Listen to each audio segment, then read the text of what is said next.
Welcome, ladies and gentlemen, to the second part of a whole new DVD series, which is called The Secrets of the Illuminati. We are at part 2 of this DVD series, and it's called America's Occult Holidays. Now, we know, according to the scriptures, in Genesis chapter 1, verse 14, it says, "And God said, Let there be lights in the firmament of the heaven to divide the day from the night, and let them be for signs and for seasons and for days and years." So the calendar had been established so that man could indeed measure the seasons, grow crops, and live a good life. However, ever since the infiltration of the Illuminati into Europe, into America, and throughout the rest of the world, things became twisted and perverted according to their occult religion, which is known as Luciferian witchcraft. Now, in the first part of this DVD series, which was called The Revival of the Antichrist, we had shown that there was a numerical pattern that the Illuminati had operated by and through which they created the two great seals of the United States of America. Now, using a similar pattern, and they will use these patterns that can be tracked once you know what they are, they twisted and perverted the calendar to fit into their belief systems. And this is what we're going to start off with. And throughout the rest of this DVD, once we go throughout that, we're going to examine just how bad their infiltration into not just American society, but throughout the rest of the world through holidays. And even by its own definition, holidays is nothing but holy days. But we will get back to that. For now, let's begin with the major Sabbaths. Now, as I stated before, the Illuminati, they observe 8 major nights in which they perform human sacrifice.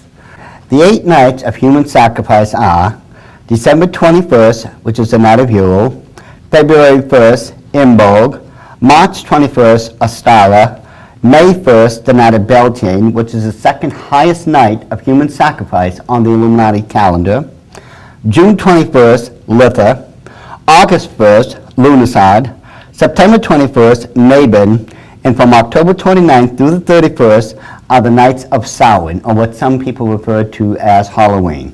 This is the number one, the highest night of human sacrifice on the Illuminati's calendar.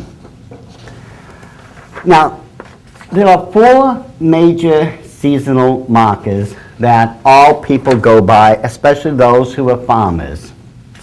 Those 4 nights, which the first one would fall on December 21st, which is the winter solstice, March 21st, which is the spring equinox, June 21st, which is the summer solstice, and September 21st, which is the autumnal equinox.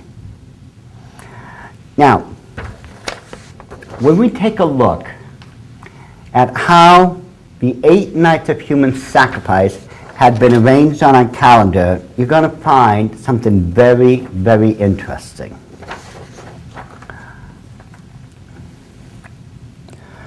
The winter solstice is on December 21st. Now, from that date all the way to February 1st, which is a human night sacrifice of Imbolg, there was a period of 6 weeks in between. Now, from February 1st to March 21st, there was a 7-week period. And this repeats itself all the way through the calendar. It goes 6-7, 6-7, 6-7, 6-7, all the way through the calendar. Now, this is very significant because if you remember, when we had studied parts of numerology and gematria in the Arrival of the Antichrist DVD, we found out that the number 6 is a number for man, 7 is a number for God.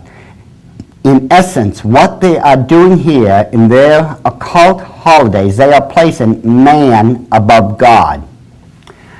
And this gets even more in-depth because when we take a look at it once more, we find out that 6 and 7 is 13. We have another 13, 13, 13, 13 pattern running throughout the entire calendar.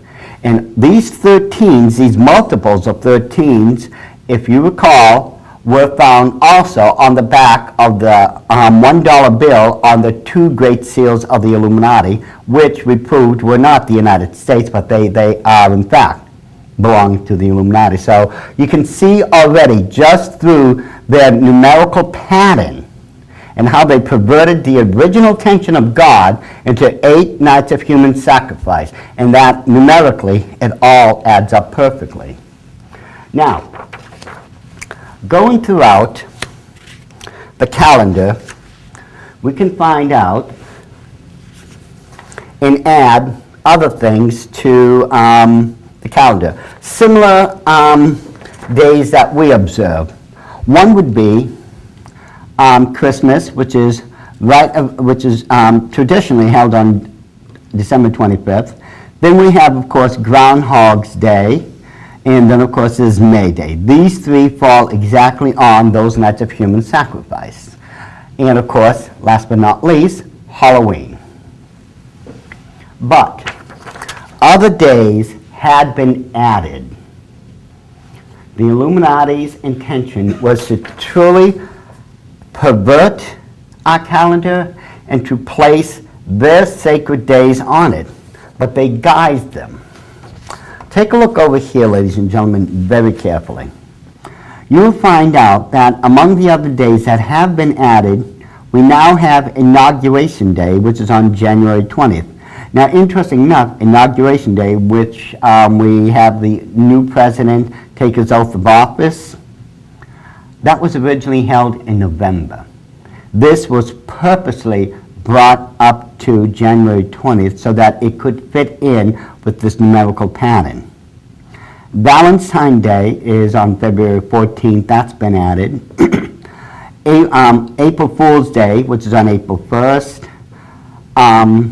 Over here, and we'll get back to this, was the 1996 Olympics game. Then, of course, we have, among other things, now on July 4th was Independence Day. And then on the night of Mabon, we have the end of the 2000 Olympic Games. Now, what is so significant about the placement of those particular days? The reason they were placed in their particular position was so that they would fit in with this 6-7-13 pattern. And we're going to go over that right now. You'll note that Inauguration Day, which is on January 20th, is exactly 13 days before the human night sacrifice of Imbolg. Valentine's Day, which is on February 14th, is exactly 13 days after the human night sacrifice of Imbolg. We'll get back to Easter in a bit. April 1st, or All Fool's Day, is exactly 13 weeks from the beginning of the calendar. Over here, let's see, Independence Day is exactly 13 days after the human night sacrifice of Litha. Now, with the 1999 Olympic Games, which was on July 19th, 1996, that was exactly 13 days before the human night sacrifice of Lunarsad. And if you notice, the end of the 2000 Olympic game ended on Mabon, or I should say on the human night sacrifice of Mabon. And of course, Halloween is exactly on the human night sacrifice, the highest and holiest of all days for the Illuminati, October 31st. Now, let's get back to Easter for a second. Now, Easter is a very interesting day. You see, supposedly, and I do say supposedly, Easter is supposed to be when Christ resurrected from the dead and after he paid for our sins on the cross of Calvary. Now, in order to measure this, this is how the Catholic Church, and this is the Catholic Church now, This is how the Catholic Church came up with trying to figure out the day of Easter. Because if you notice, it's always changing. It's not a fixed day. And the reason is because what they will do, they will turn to the human night sacrifice of Ostara, which is March 21st. Now, the next thing they will do, they will wait for the next full moon after March 21st. Whenever the first full moon is after that, the first Sunday after that full moon is when Christ was supposed to have resurrected. So in other words, they are using a forbidden occult practice known as astrology to determine when Christ had resurrected from the grave. This is their explanation from it. And if you don't believe me, ladies and gentlemen, you just go to your calendar, next time around, see when the next full moon is after March 21st, and I guarantee you the Sunday after that is going to be when Christ supposedly resurrected. But that's how they've determined it. I did not. Now, something funny has been going on with the Olympic Games ever since we celebrated 100 years of the modern day Olympic Games, because it started back in the modern days in 1896. And in 1996, something changed. The Olympic Bowl no longer was a bowl. Take a look, ladies and gentlemen.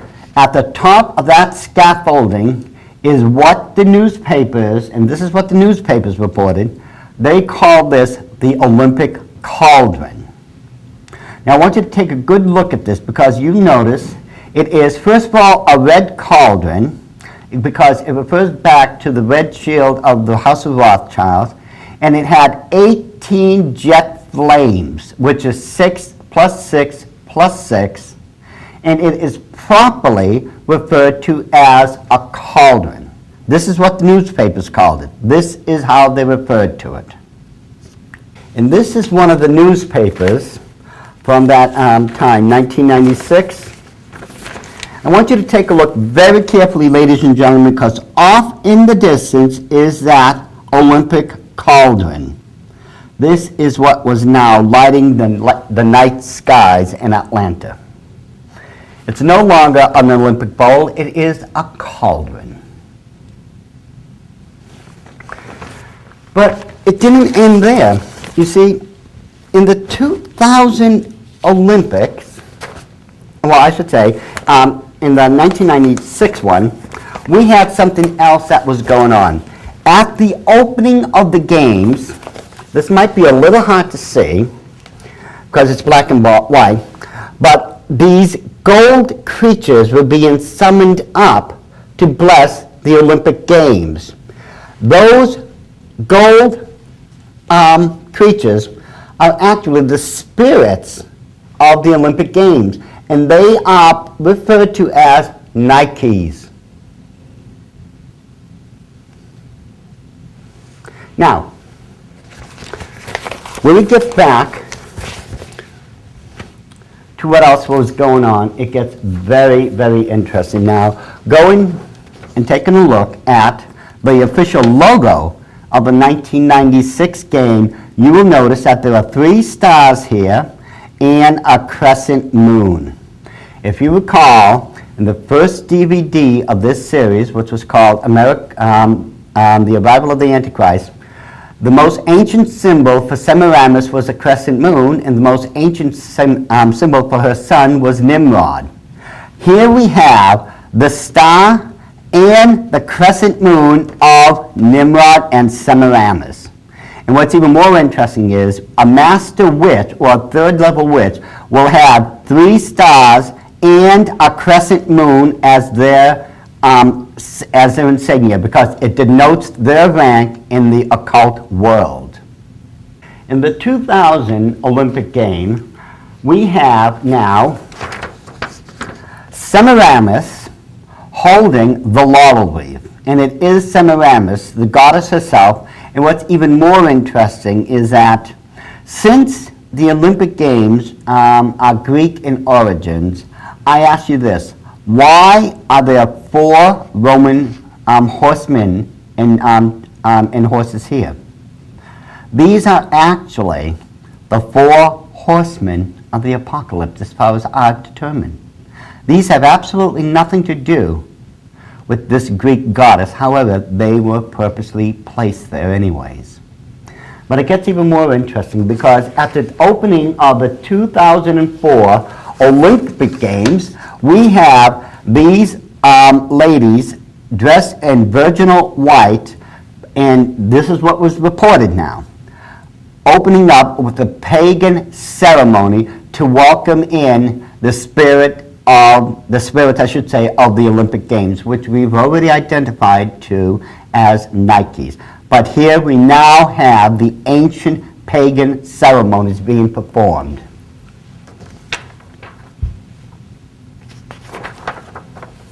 And here is, of course, one of the coins that was printed for this for the Olympic Games. And here we have that spirit, again, one of the Nikes. Now, when we get to the 2008 Games, the Beijing Games, it gets very, very interesting. Things have changed drastically because take a good look at this Olympic torch. Rather bizarre, if you ask me. It doesn't even really remind me much of a torch, hardly, because of the top. You know, something seems to be missing. But when you look at the spires, right here, the way they spiral, those are all 6s. Take a good look at those, ladies and gentlemen. If we were just to turn it, and I'm going to turn it like this, upside down, to make it easier for you. Notice they are all become 6s. Literally speaking, the torch of the Olympic game, the 2008 Beijing game, was completely covered in 6s. And you can see it very clearly here also. And one of those Olympiads who carried the torch can be seen carrying, right here, the torch, all those 6s. And what's even more interesting, when we take a look at the Olympic cauldron, that time around, you will note, ringed all around it are those same 6s. Those are nothing but 6s that completely go around the Olympic cauldron.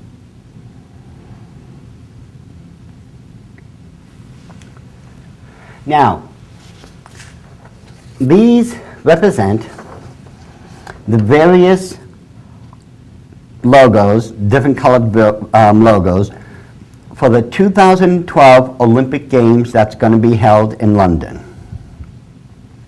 Now, I have to tell you, for all the logos I've ever seen in the Olympic Games, these are certainly among the most bizarre. I mean, I can barely make out that they are supposed to be 2012.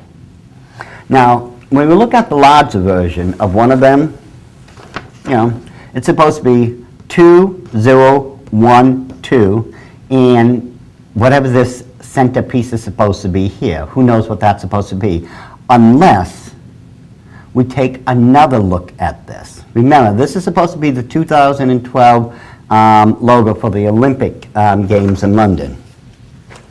When we take a look and break this down, it becomes a Z, an I, and there's that centerpiece, an O, and an N. It actually spells out the word Zion. Now, I'm not talking about those people who are into moving, into giving Jerusalem its own permanent homeland, free from terror and everything, that type of Zionism. No. We're talking about those people, the Illuminati, who have been trying to create a Zionist conspiracy. And by that, they are not Jewish by practice. True Jewish people wouldn't be involved in any of this. The Illuminati, their center of power in Europe, one of their major places is in London. And it's in a square mile of England known as the City. I know, I'm from, England.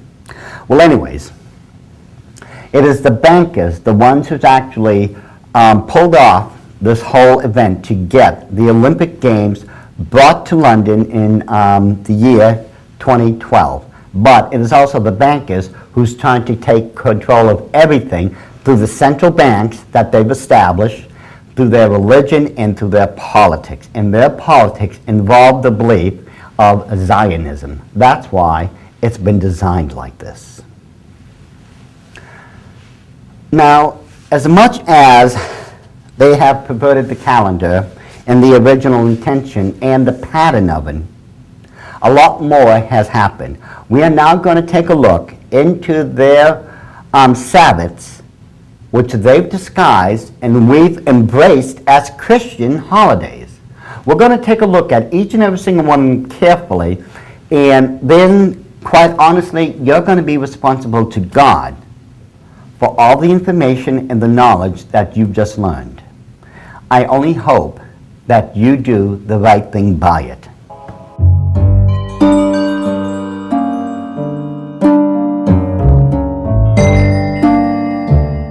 We are now going to examine the wonderful holiday known as Christmas.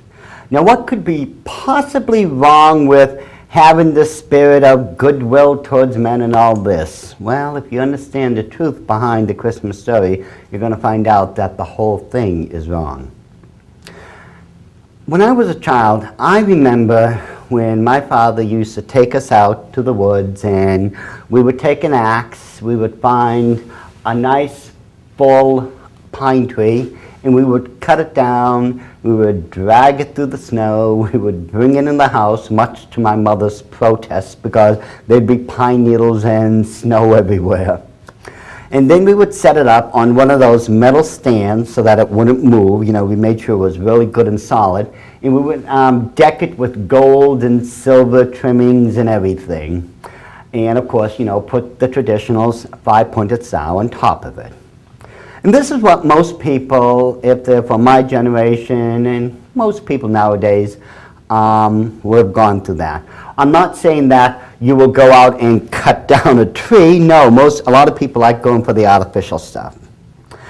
So what could possibly be wrong with the Christmas tree? Is there anything unbiblical or ungodly about it?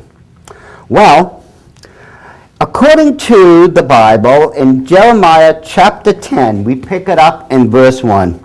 It says, "Hear ye the word which the Lord speaketh unto you, O house of Israel. Thus saith the Lord." And folks, I want you to memorize these next 7 words. "Learn not the way of the heathen, and be not dismayed at the signs of heaven, for the heathen are dismayed at them. For the customs of the people are vain." Now listen very carefully to this. We're in the middle of verse 3. "For one cutteth a tree out of the forest, the work of the hands of the workmen with the axe. They deck it with silver and with gold. They fasten it with nails and with hammers, that it move not." Ladies and gentlemen, that's a Christmas tree. And right here in God's own word, he says, "Learn not the way of the heathen." When the heathen are the ancient occultists, they're also known as pagans.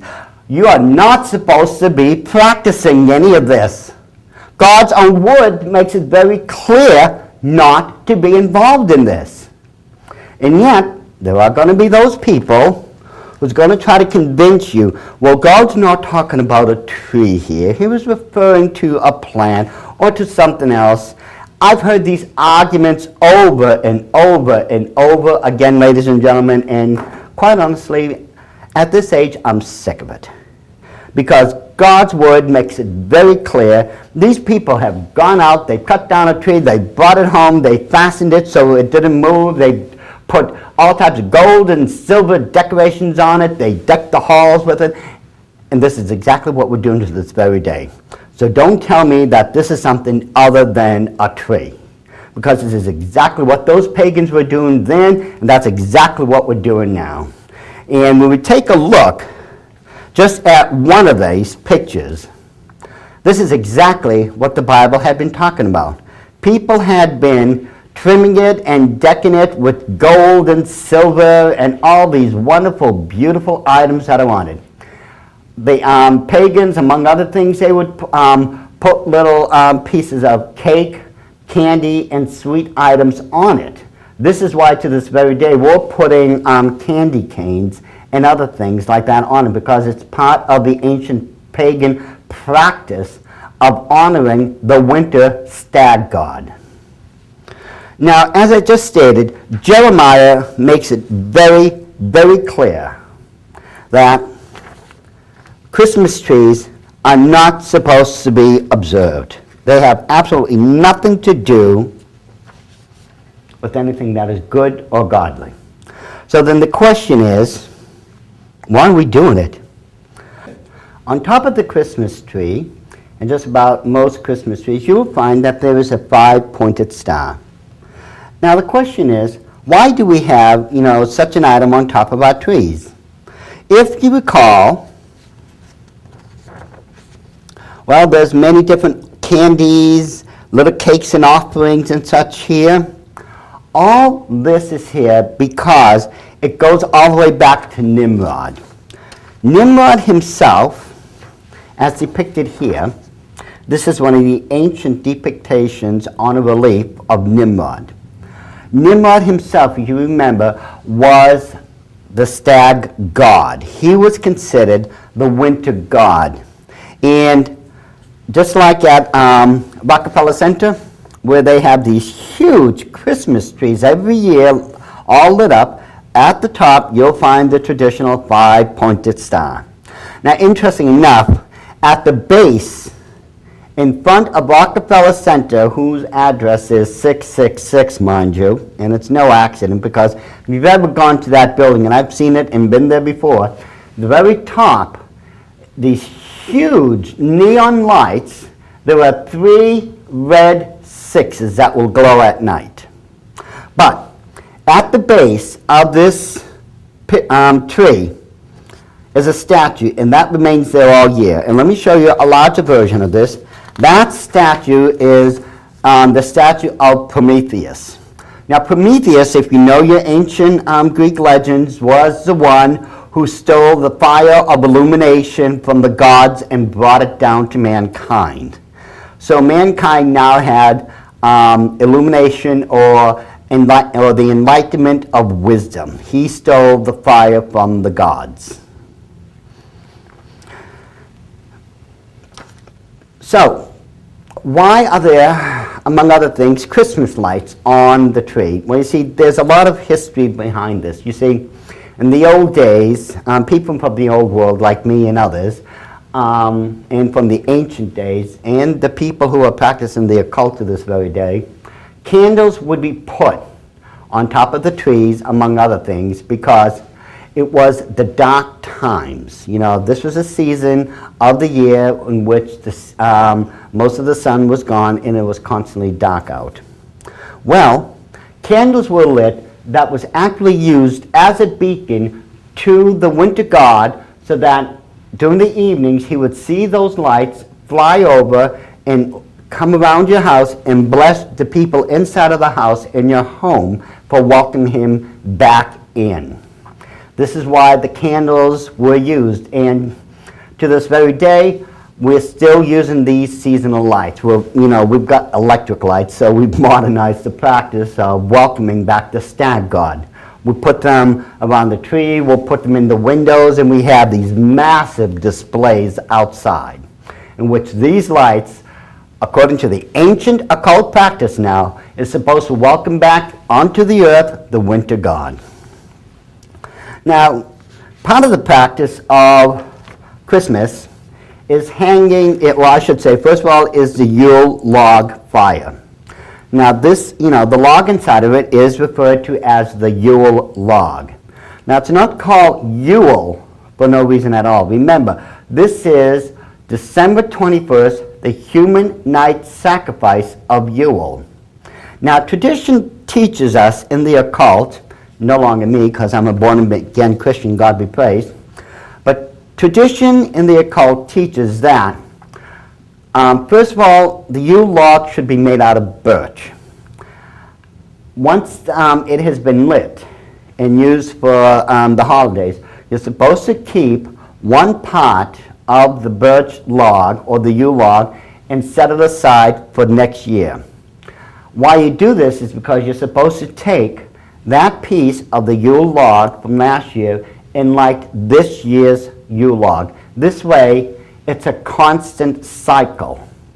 You take from the old, give to the new keeps kindling itself over and over again. This, symbolically speaking, is the cycle of reincarnation, because every year you welcome back into your home by lighting the Yule log, the god of the winter known as the stag god, or originally known as Nimrod. Now, what could possibly be so ungodly about kissing underneath the mistletoe? Well, there's a couple things wrong with this, first of all. One thing I will warn you about, people, whatever you do, never touch those berries. 3 of them could kill you. This plant is so poisonous. Among other things that's wrong with it, mistletoe itself was very sacred to the Druids. It was a fertility plant. This was a very sacred plant to the Druids, from which the Illuminati claim direct descendancy from. They claim to be the modern day Druids, or the modern day rendition of the Druids. And it's because this is a fertility plant that people kiss underneath it. Now, with the mistletoe, we have another fertility plant known as the wreath. You know, we make a Christmas wreath. It's green and red, and you will constantly find green and red throughout the Christmas season, because in the occult world, those are the 2 colors that are used for this season. And for every season, they do have specific colors that's used for their occult magic and occult belief system. Now, the wreath itself is always circular if they're an occult practitioner, and there will always be candles in the center of it. The reason this is so, as I said before, this is another fertility symbol. The candle or candles represent the male phallic symbol. The circle represents the female reproductive organs. This is why it is, symbolically speaking, a fertility symbol. And this is something, symbolically speaking, we have a circle here, made out of the wreaths, that represents reincarnation. In other words, the life, the birth, and the death of the stag god every single year.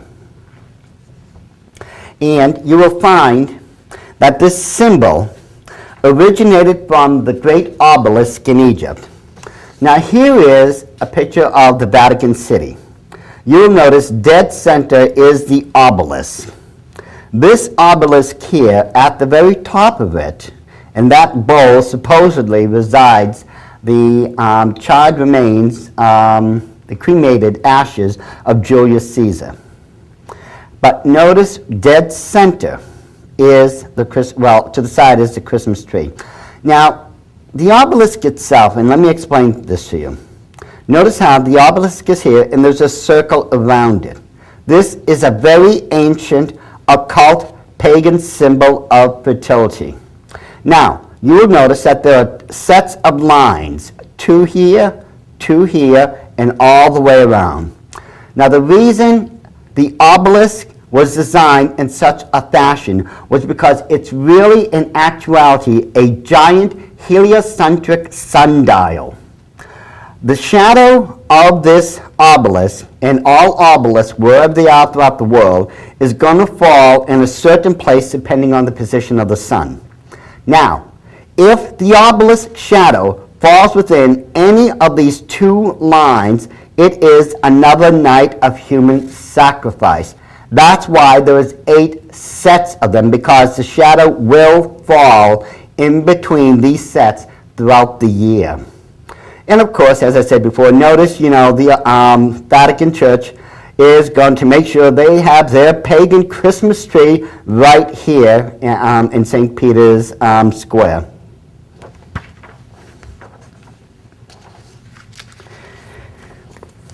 And other examples of the obelisk we have here is one in Central Park in New York. This would be Cleopatra's Needle. Supposedly, this is one of the three needles that resided in Heliopolis when they were just dragged from Egypt and brought here to America. This one here. Well, we've already gone over this one in the first DVD. This particular one was man-made, just like the others, but this one was made here in Washington, D.C. This is, of course, the Washington Monument, 555 feet above ground, 111 feet below ground, making for the total height of this occult pagan symbol 666 feet exactly. And if you notice, like the other ones, here we have the male phallic symbol, and there is a circle all the way around it, which represents the female reproductive organs. This is nothing but the ancient occult fertility symbol of Semiramis and Nimrod, just brought to the modern day through the organization of the Illuminati. Now, of course, we have another fertility symbol here. This one is the holly. These are holly berries, and again, this is another sacred plant in the Illuminati. They still worship this as one of the more sacred plants. It's another fertility symbol. As I said before, these are the holly berries. And of course, there is, from the old country, the person known as the Holly King. Okay? It's from the Holly King, the whole story is behind the Holly King and such, where eventually another person comes into play. From the Holly King, you get who's known as Santa Claus. Now, Santa Claus is an interesting study because, through Santa Claus, the Illuminati has tried to prove that they are like gods on the earth, through the myth. Now, when we go through the story of Santa Claus is actually supposed to be all-knowing. I mean, think about this.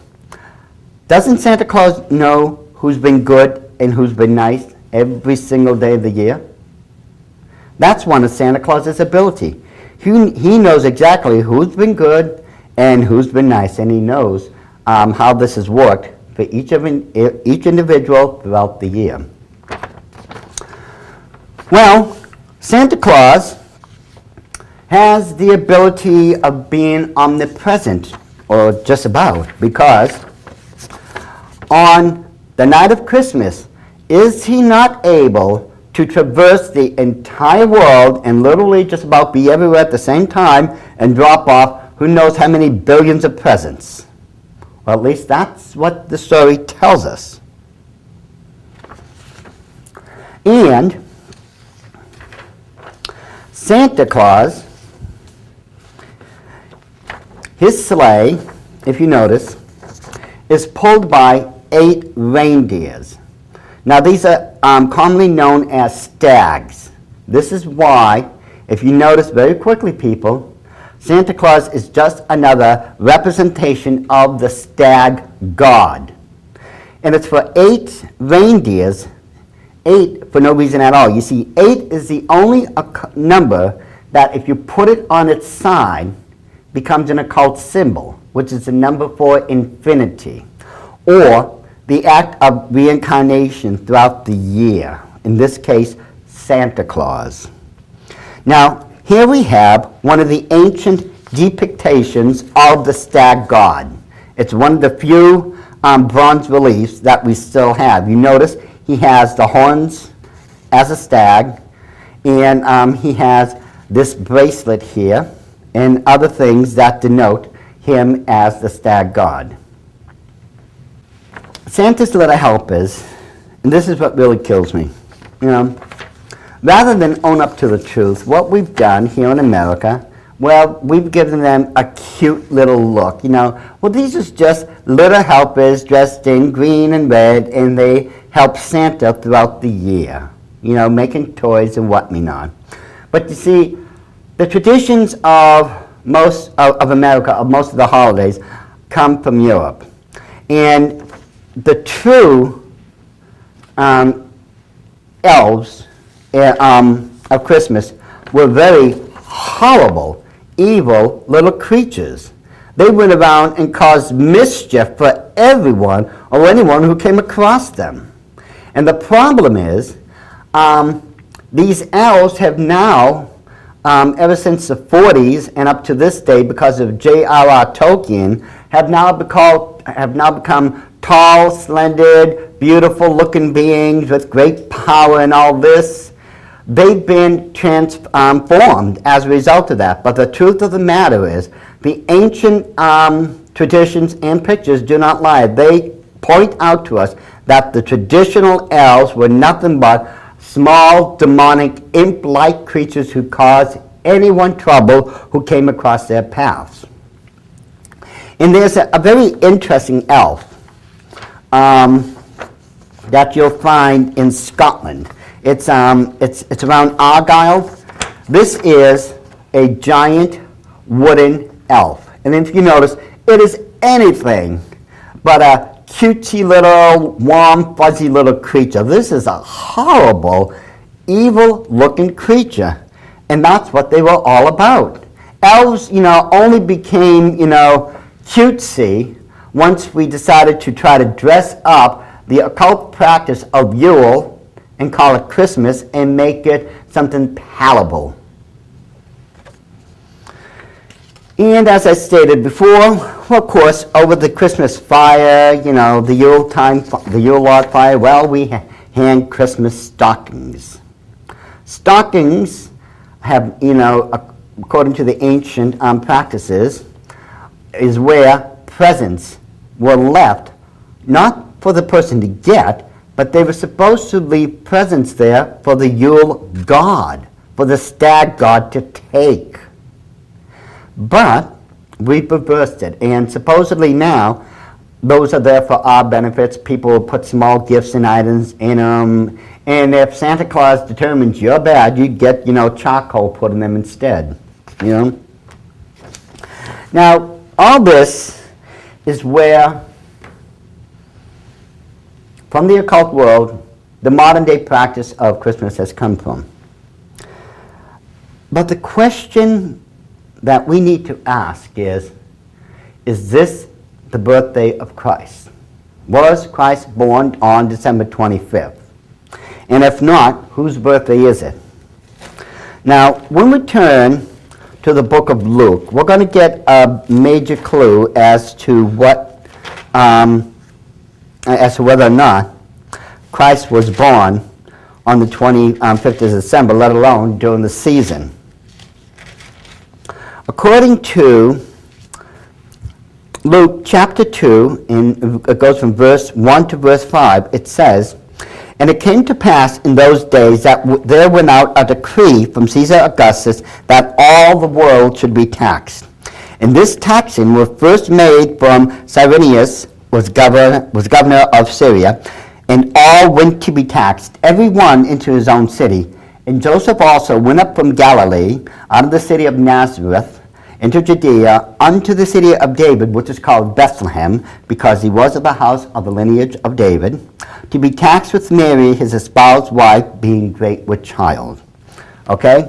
So, we have a biblical marker right there.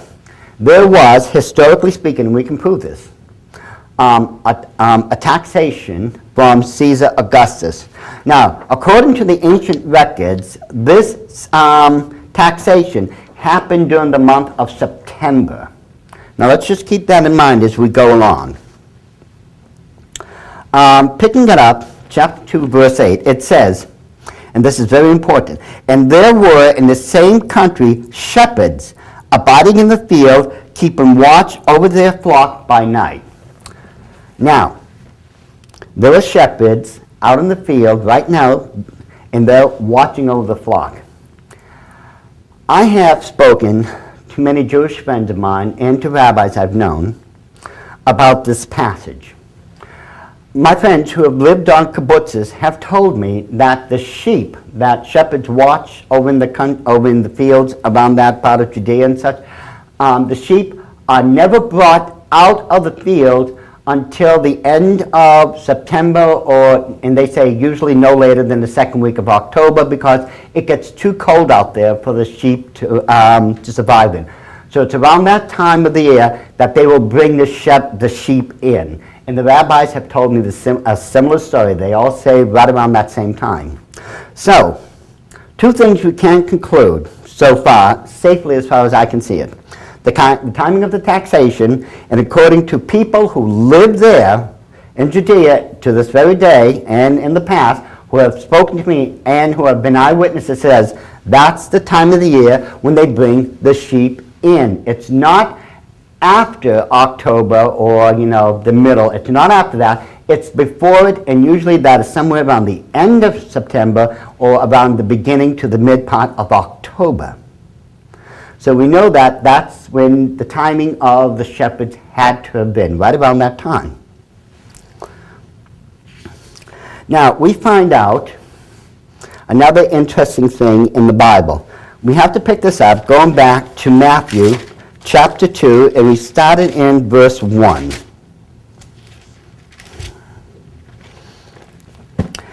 And this is going to be a bit of a lengthy one, but just bear with me. This has a lot of important information for us. Now when Jesus was born in Bethlehem of Judea in the days of Herod the king, behold, there came wise men from the east of Jerusalem, saying, Where is he that is born King of the Jews? For we have seen his star in the east, and are come to worship him. When Herod the king had heard these things, he was troubled, and all Jerusalem with him. And when he had gathered all the chief priests and scribes of the people together, he demanded of them where Christ should be born. And they said unto him, In Bethlehem of Judea, for thus it is written by the prophet, And thou, Bethlehem, in the land of Judah, art not the least among the princes of Judah. For out of thee shall come a governor, that shall rule my people Israel. Then Herod, when he had privily called the wise men, inquired of them diligently what time the star appeared. And he sent them to Bethlehem and said, Go and search diligently for the young child, and when ye have found him, bring me word again, that I may also come and worship him. When they had heard the king, they departed, and lo, the star which they saw in the east went before them till it came and stood over where the young child was. And when they saw the star, they rejoiced with exceeding great joy. And when they were come into the house, they saw the young child with Mary, his mother, and fell down and worshipped him. And when they had opened their treasures, they presented unto him gifts, gold, and frankincense, and myrrh. We'll just stop it there. And when they were come into the house, they saw the young child with Mary. Guess what? They did not find him in the manger. According to ridiculous traditional beliefs, Christ was visited by everyone in the manger. Now this, a friend of mine took this photo for me, Lynn Shaleski. This is quite a manger scene. We have three wise men. Now according to Catholic teaching, that's Gaspar, Balthazar, and Melchior. We have an angel there. We have a shepherd there. Camels. We have a donkey and a couple of sheep. And most of those people weren't there. You see, the Bible tells us that when Christ was born, Mary and Joseph was put out in the manger because there was no room for them in the stalls. And according to what we just read right now, it says about the wise men, And when they were come into the house, they saw the young child with Mary, his mother. You see, they never made it to the manger. They never did. You see, this is 2 years later after Christ was born. Go into the Bible, it makes it very, very clear that, first of all, these wise men, when Christ was being born, they saw the great star of the east. They weren't there in Judea when they saw it. These people are up from the far east. They had to literally cross from one end of the continent all the way across and then down into the land of Judea to where they could finally make it. And this took approximately 2 years, ladies and gentlemen, because they didn't have automobiles or planes or trains. They took camels.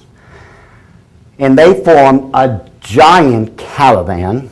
And this caravan literally had to have been humongous because, you see, in those days and age, Judea and the outer provinces was not the place to visit because they had a lot of sordid people there. It was just not a user-friendly place, to put it politely.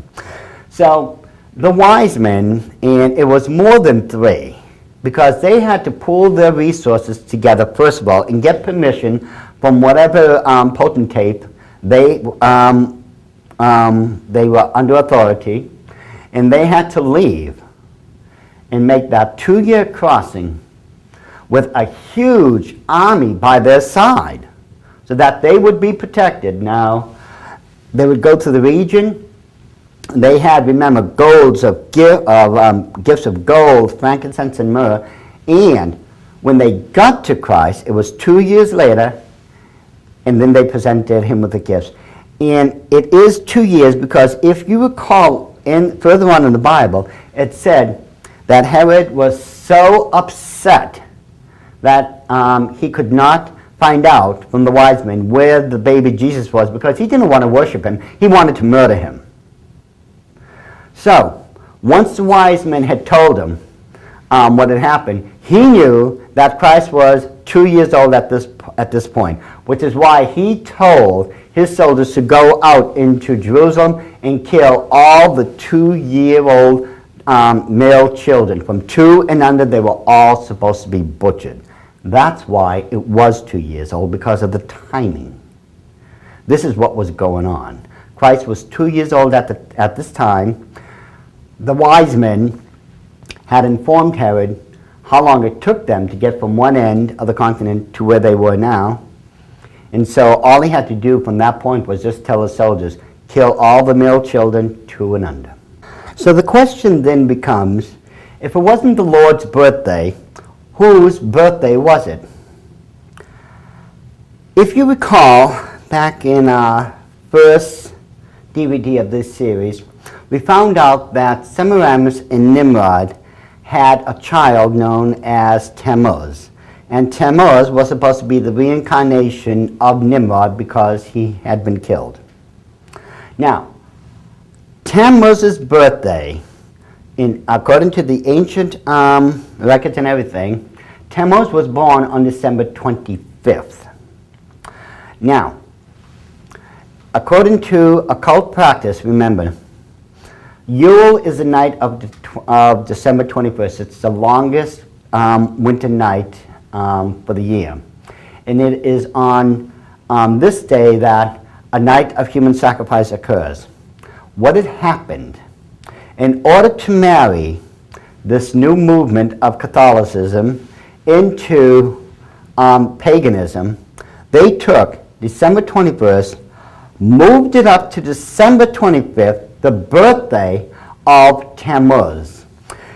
There was also a major Roman festival at that time on December 25th known as Saturnalia.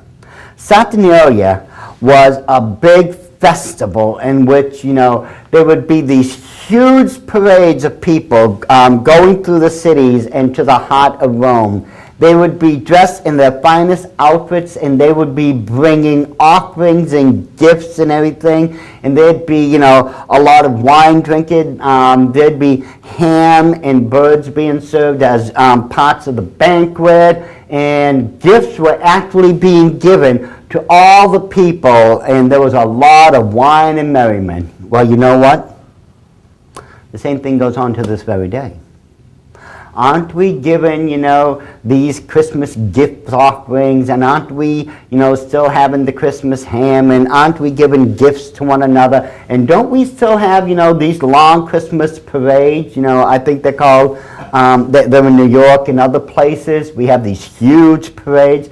Trust me, ladies and gentlemen, Saturnalia is still being practiced to this very day on December 25th, except all we've done is candy coated, we've Christianized it, and we've called it Christmas.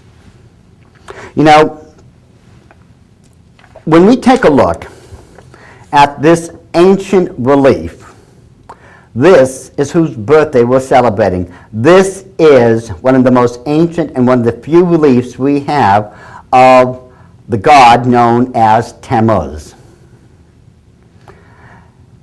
And it really saddens me to think that somehow we've allowed this pagan god to be deified and allowed to be the god of Christmas.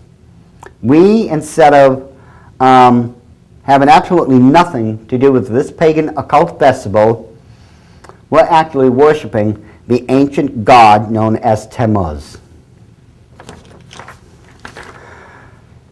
I think by now, and I don't think I have to go any further into this, I think it's quite obvious just from the biblical perspective alone, that God wants us to have absolutely nothing to do with these occult practices, because they are occult practices. They're nothing that we should be involved in. God said, learn not the way of the heathen.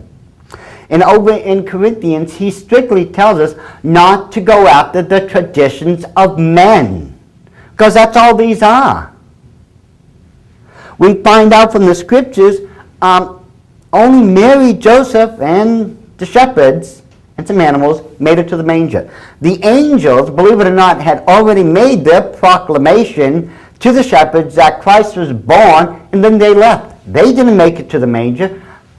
The wise men never made it to the manger. It took them 2 years to finally get to where the Lord was. And even the Bible says that they finally found Joseph in his mother's house. We should have absolutely nothing to do with any of these occult holidays. And yeah, it might appear as if I'm being a stick in the mud here, because let's face it, these holidays are alluring. I mean, come on, we get presents, and, we sometimes get to choose what presents we want, even though we're not supposed to, but...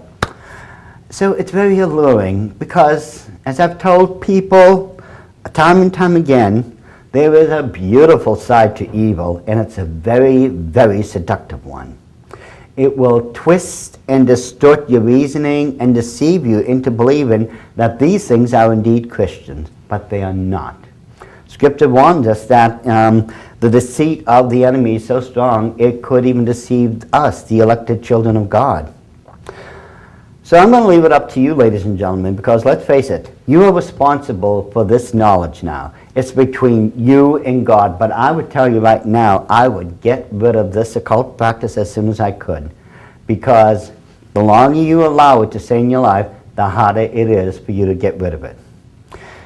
And all I can say is right now, just think about all the evidence, review it in the Bible, and judge for yourself.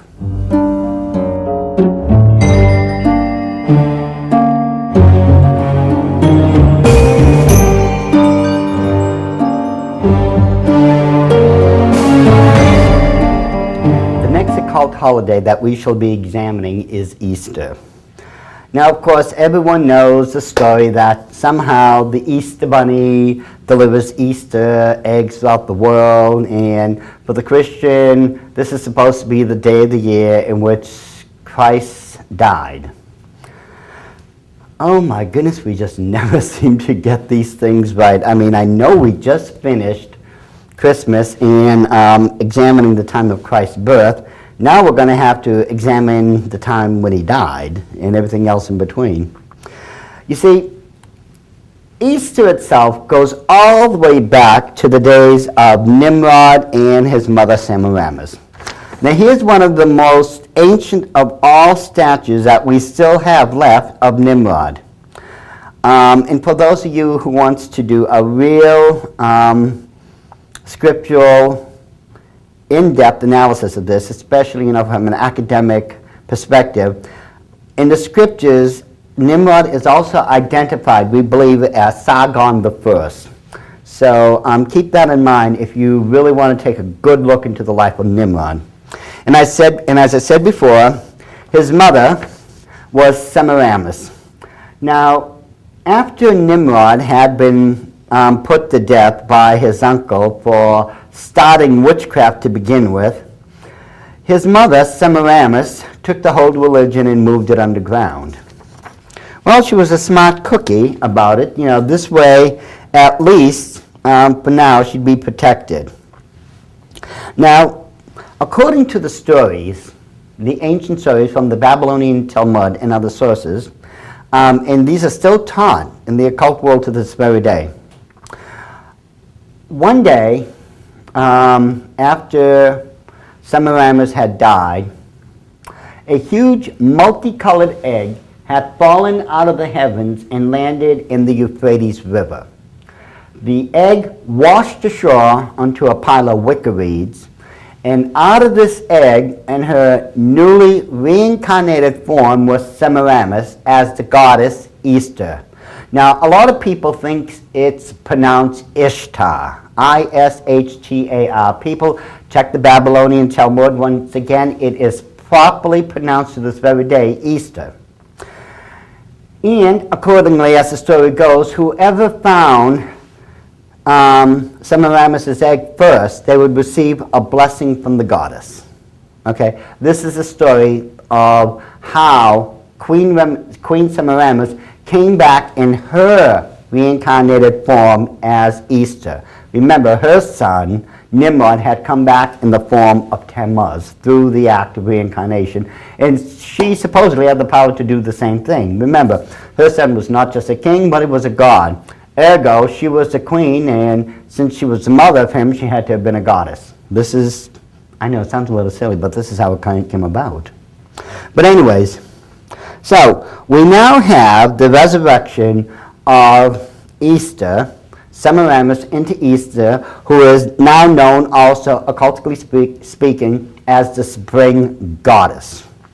Now, it was at the same time that the Tower of Babylon, if you remember that huge spiraling ziggurat construction that almost reached into the heavens itself, had been built, and that there was many temples there. On top of the ziggurat itself would have been the grandest, the most elaborate of all temples, and that would have been the temple of Moloch. Now, Moloch was depicted as a huge brazen demonic being with two horns. Some had him with just one horn, and he would have his arms stretched out over a fire pit, and that fire would be going day and night. So those hands were glowing red hot all the time. Now, during this time of the season, once it had been established that Queen Semiramis had come back in the form of Easter, and that she is also the spring goddess, well, the temple priests and priestesses had come up with a huge festival and celebration in honor of their goddess. Some of the things that they would do, they would actually get new robes and new headgear to wear for the ceremony. It showed that they were sacrificing the old for something new, and that they were honoring their goddess by presenting their best. They would bring flowers and candies as offerings to offer up to their goddess, and that the ladies themselves, as I said before, would be wearing new headgear that actually looked very similar to baby bonnets that we use to this very day. And there'd, of course, be this huge procession. The priests would lead the parade. The high priest, of course, would be in front, the priestesses behind. There'd be a lot of dancing, singing, and music, and so on and so forth. Now, if we take a look at this ancient statue, and again, these are very ancient. I mean, there's hardly anything like these things left, but this is the ancient god Easter. You will notice at the top of her head is the crescent moon. Remember, the most ancient symbol for Semiramis is the crescent moon. This is simply her, as Easter, come back as a spring goddess now. She is a fertility goddess. This is supposed to be Semiramis reincarnated. Now, another symbol we need to take a look at is what's known as the Ishtar Gate. It is believed that in front of the very ancient city of Babylon itself, the one that was really rebuilt and reconstructed by Nebuchadnezzar, this is supposed to be a perfect reconstruction of the Ishtar Gate, or the Easter Gate, because this was built in honor of the goddess Easter. And if you remember, the sacred animal totem for the son of Easter, and it's on this wall, is the sacred cow, the calf. And it was the same cow or calf that the children of Israel, when they backslid, once they left Egypt, was worshiping at the bottom of the mountain of Sinai. And as I pointed out before, the sacred egg of Easter has been depicted in many different forms. Two of the most ancient depictographs, one here is the sacred egg of Heliopolis, which the egg story passed into Egypt after it had left Babylon. And this is supposed to be, if we go to, that would be 1 Kings chapter 11, verses 4 through 5, the egg of Astarte. Astarte was just another cultural name for Easter. But this is supposed to be her sacred egg, and notice that there's a calf right there with her. Okay? When we take a look, 1 Kings chapter 11, chapter 11, picking it up in verse 4 and verse 5, it says, "For it came to pass, when Solomon was old, that his wives turned away his heart after other gods. And his heart was not perfect before the Lord his God, as was the heart of David his father. For Solomon went after Ashtoreth, the goddess of the Zidonians, and after Milcom, the abomination of the Ammonites." Ashtaroth is just another variation of the name of Astarte.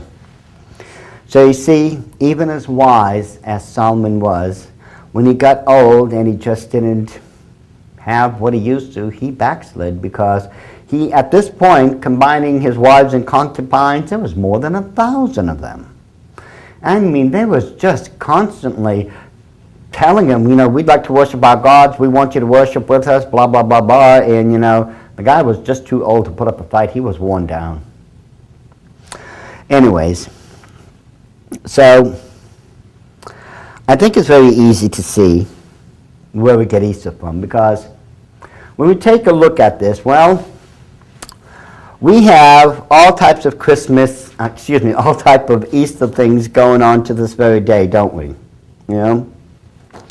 We have, for instance, Easter baskets.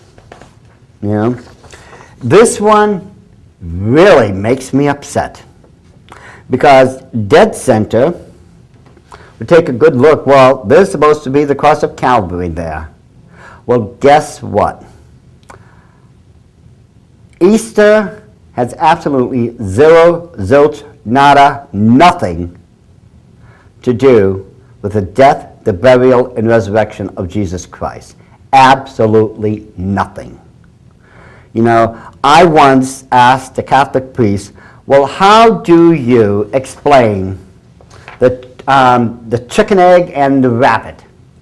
He says, well, you have to understand, as the chicken egg resides in the ground, and comes out, and gives life to the chicken, so does, the resurrection give life to Christ.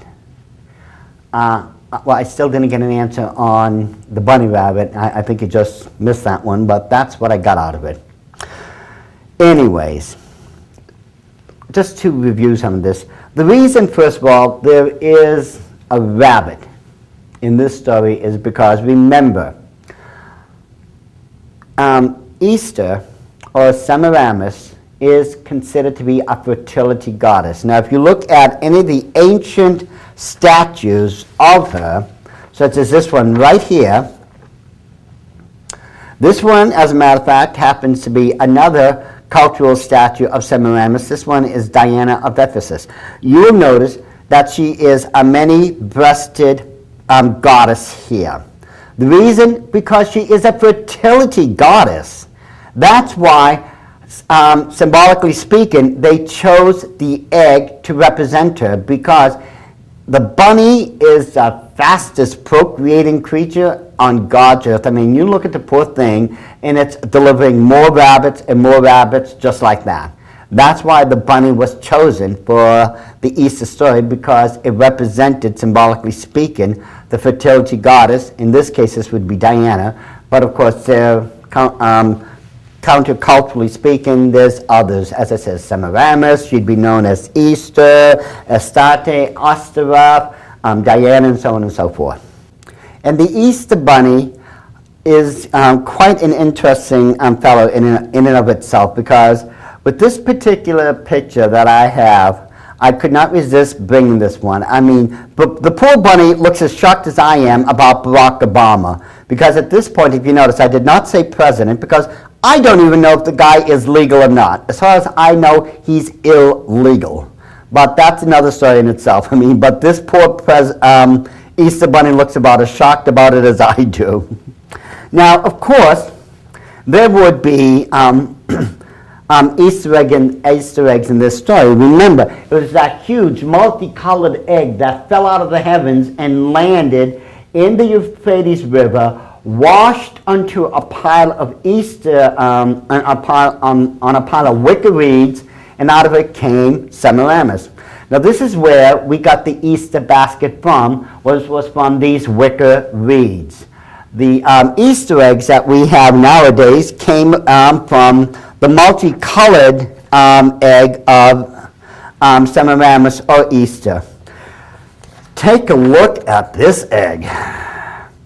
This egg, which was made in Belgium back in 2005, is 2,645 pounds of chocolate. What a waste of good chocolate. I mean, people, I'm going to tell you right now, and I blame this on my mother, there wasn't a chocolate I've met in this life that I didn't like. I mean, this should have just been delivered to my home. God forgive me. But, yeah, if you can believe, it is ridiculous how far this is going. We have an Easter egg now that weighs 2,645 pounds. And of course, there are other candies and such, because it's part of the sacrifice and offering we give to Easter. Remember, the ancient practice was to take candies, sweetbreads, flowers, and bring them, to the temple and use them as offerings.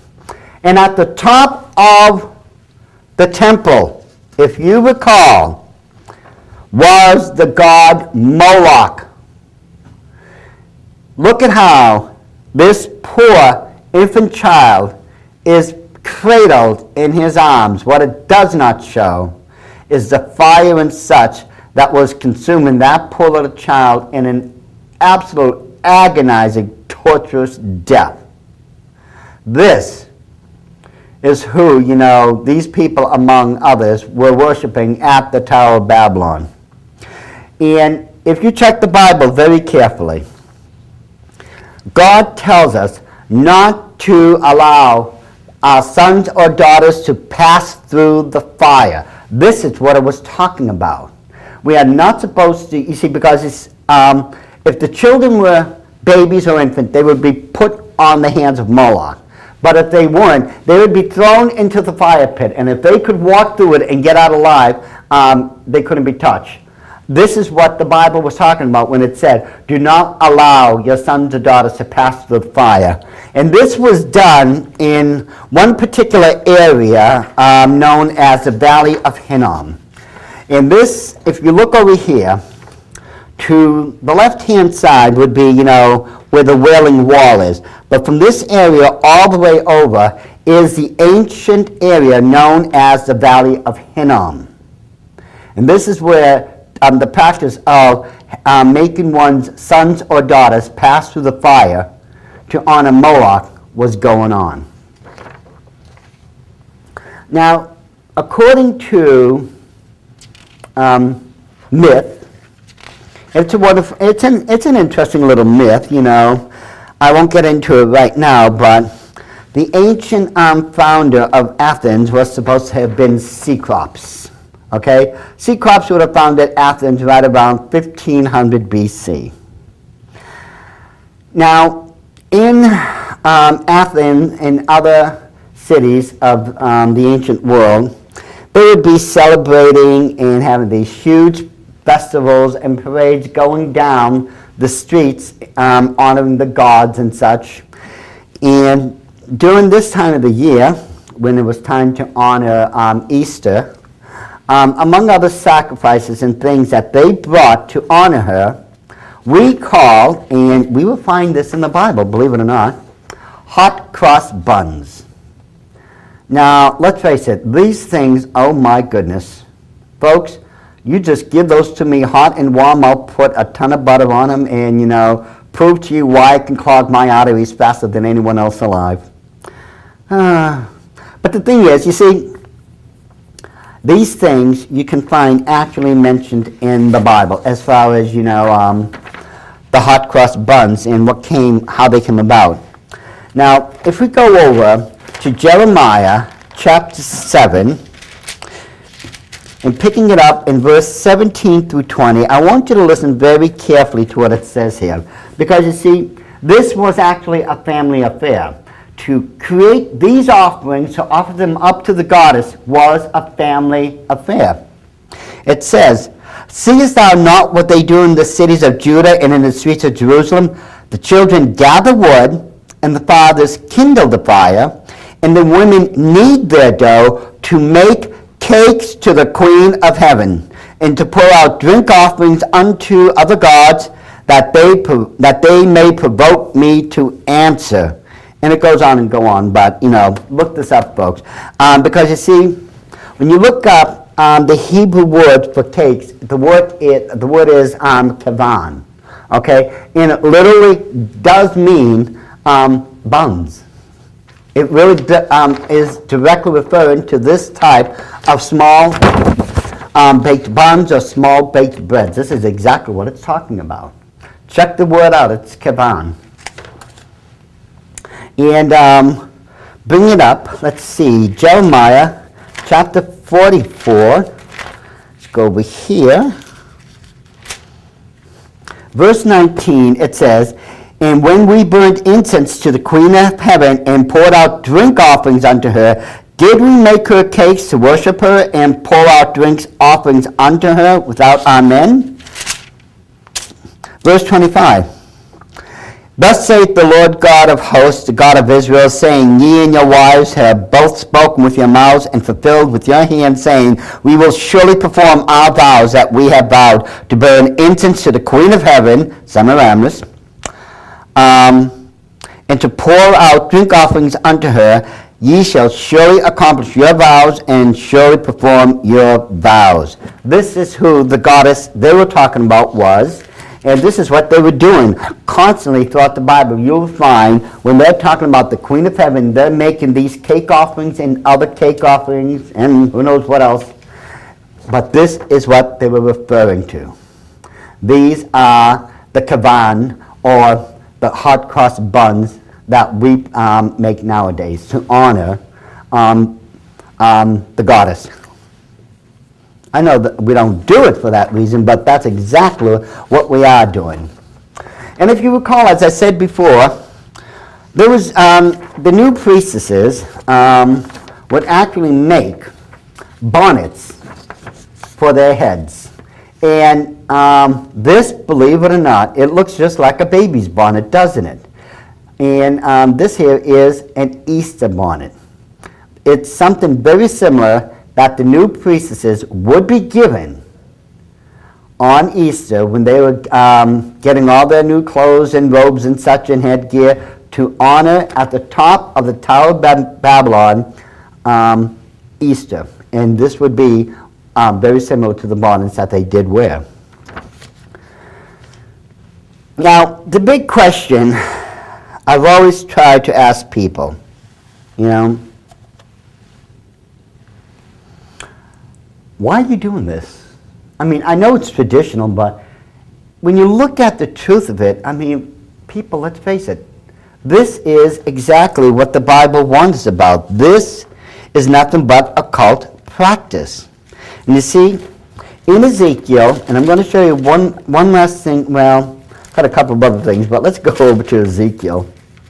Ezekiel chapter 8, verse 14, it explains to us that Ezekiel was petitioning God for the sake of Israel, for his people, because they seemed to be under God's punishment or under God's curse for some reason, and Ezekiel didn't know why.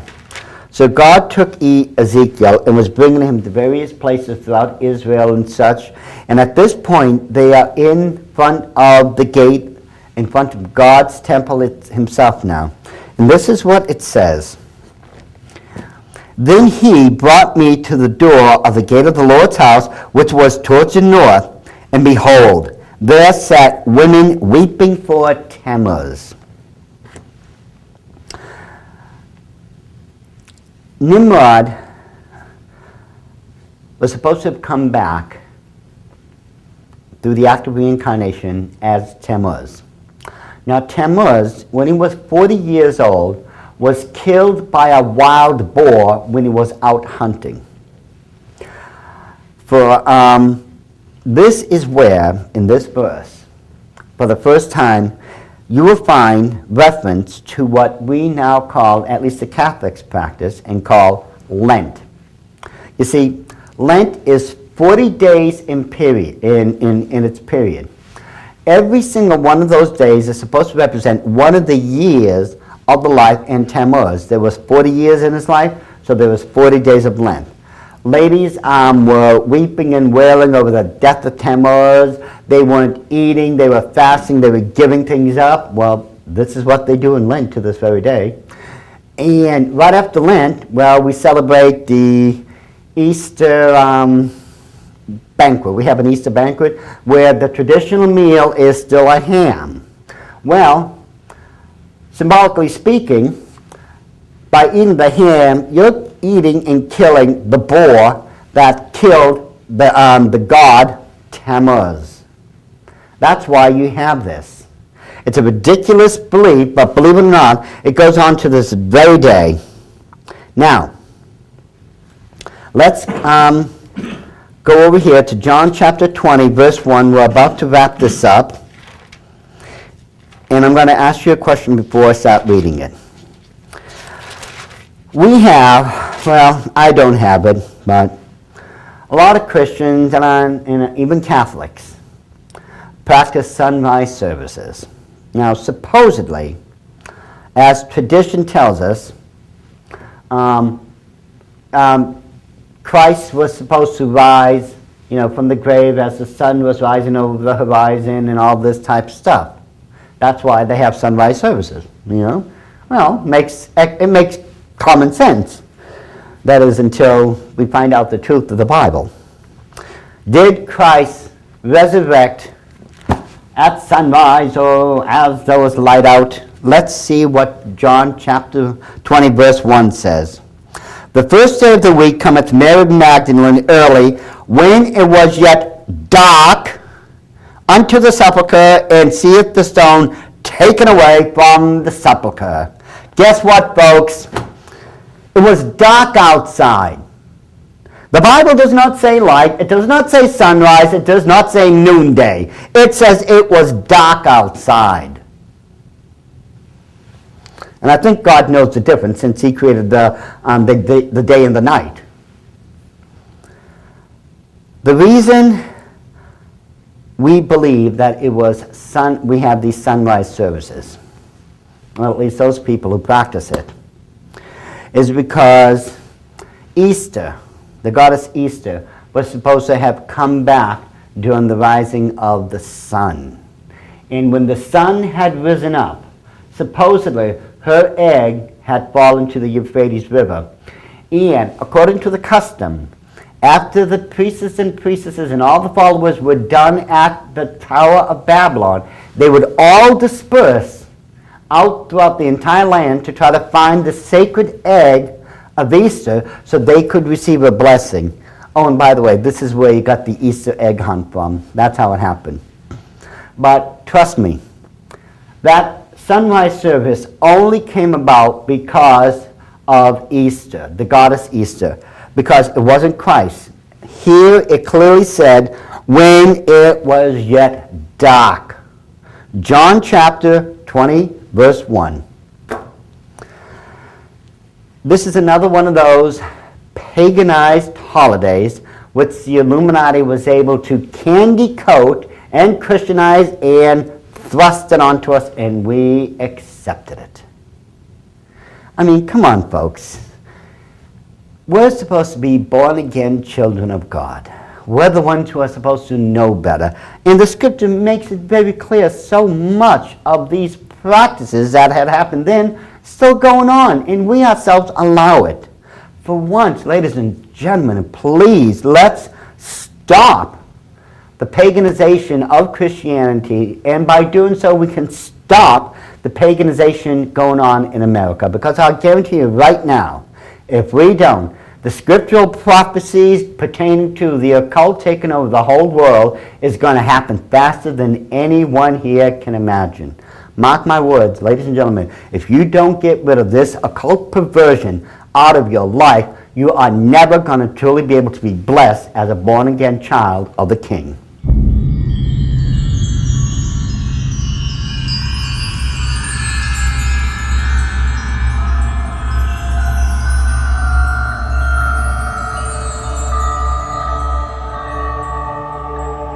On the Illuminati's calendar, the highest, the most sacred of all nights of human sacrifice is that of Samhain.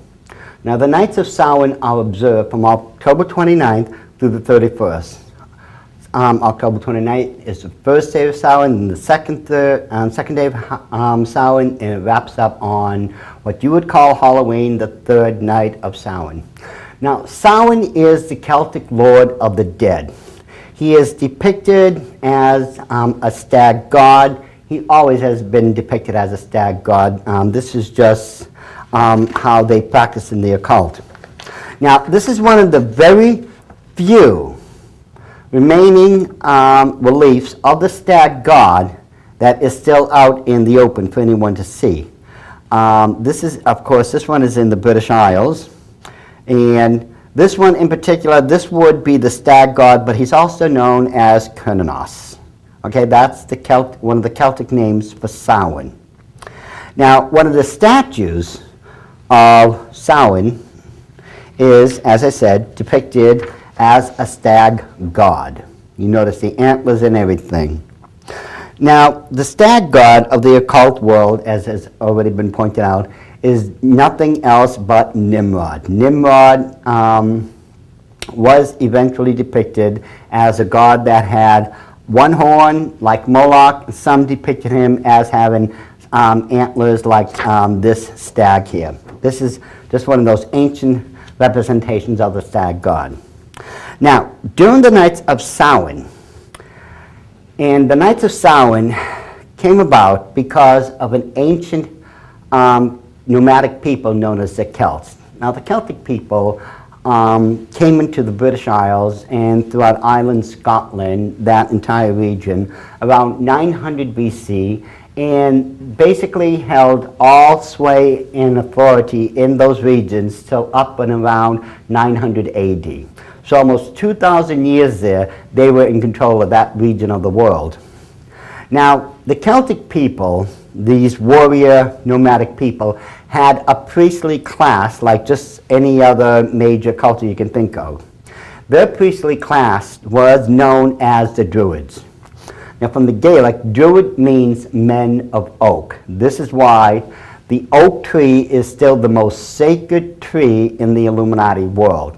And it is the same oak that you will find the Illuminati owl at the Bohemian Grove is made out of. That is a 40-foot oak Illuminati owl. Now, the Druids literally held all sway and authority in the Celtic tribe. Because they were priests, they were exempt from going to war.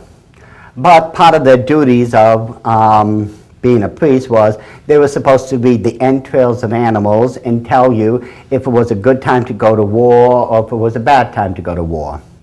They also had the authority to tell people when they could get married and who could get married.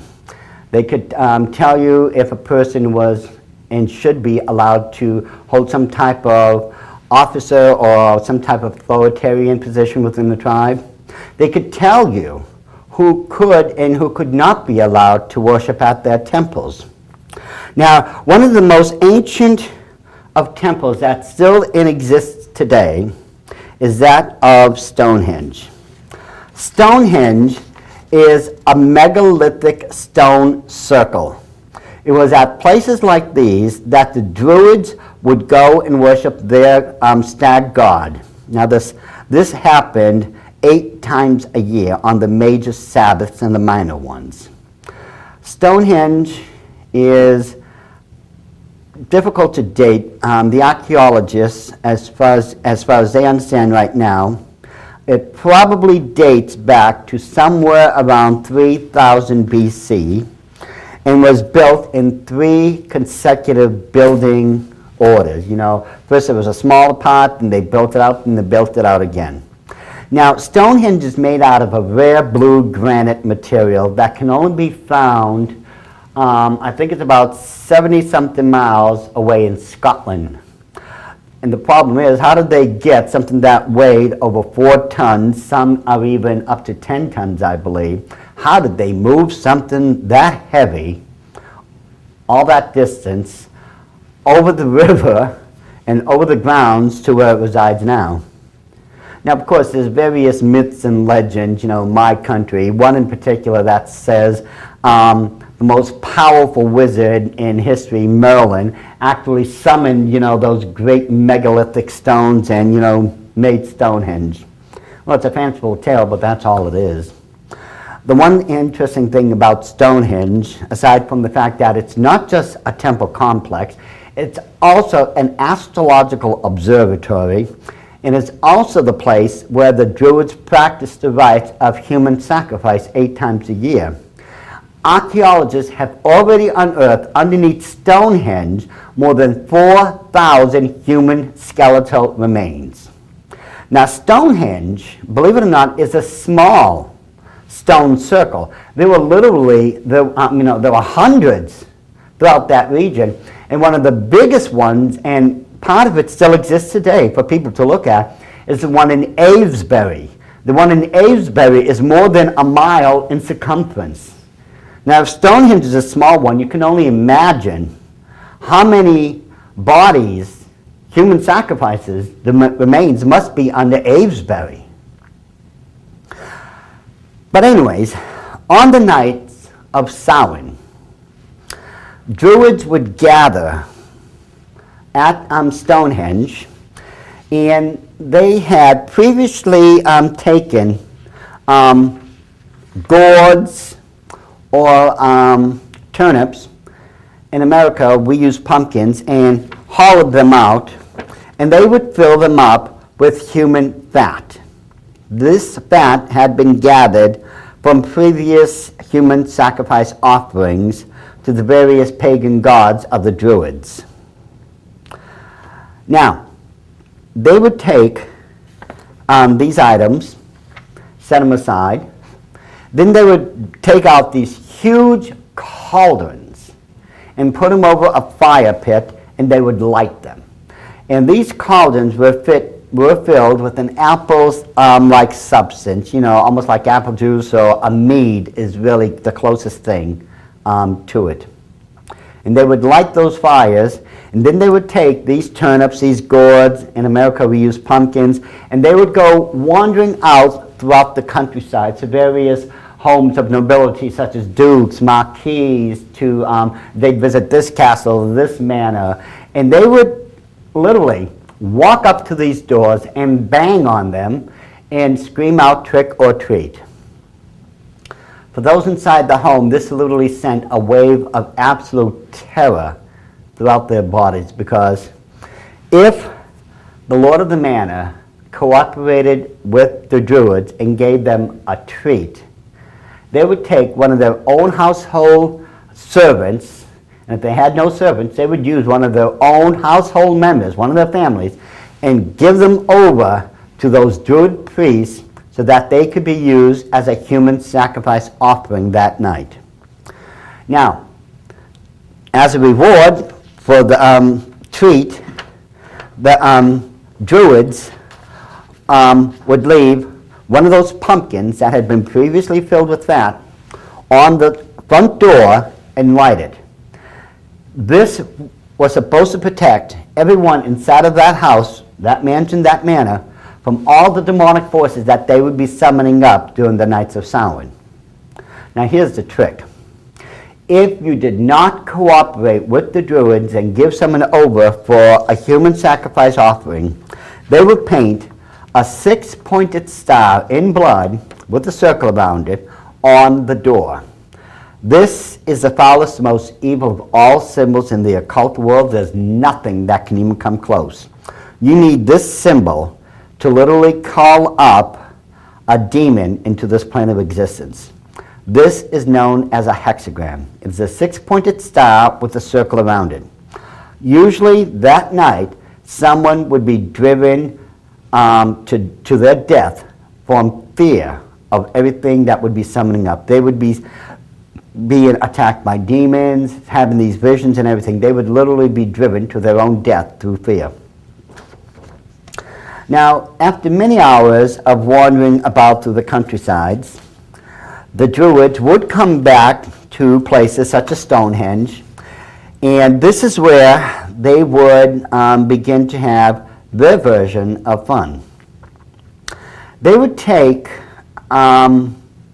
their sacrifices, their soon-to-be human sacrifices, and they would line them up in one straight line. Now, do you remember those huge cauldrons we were speaking about?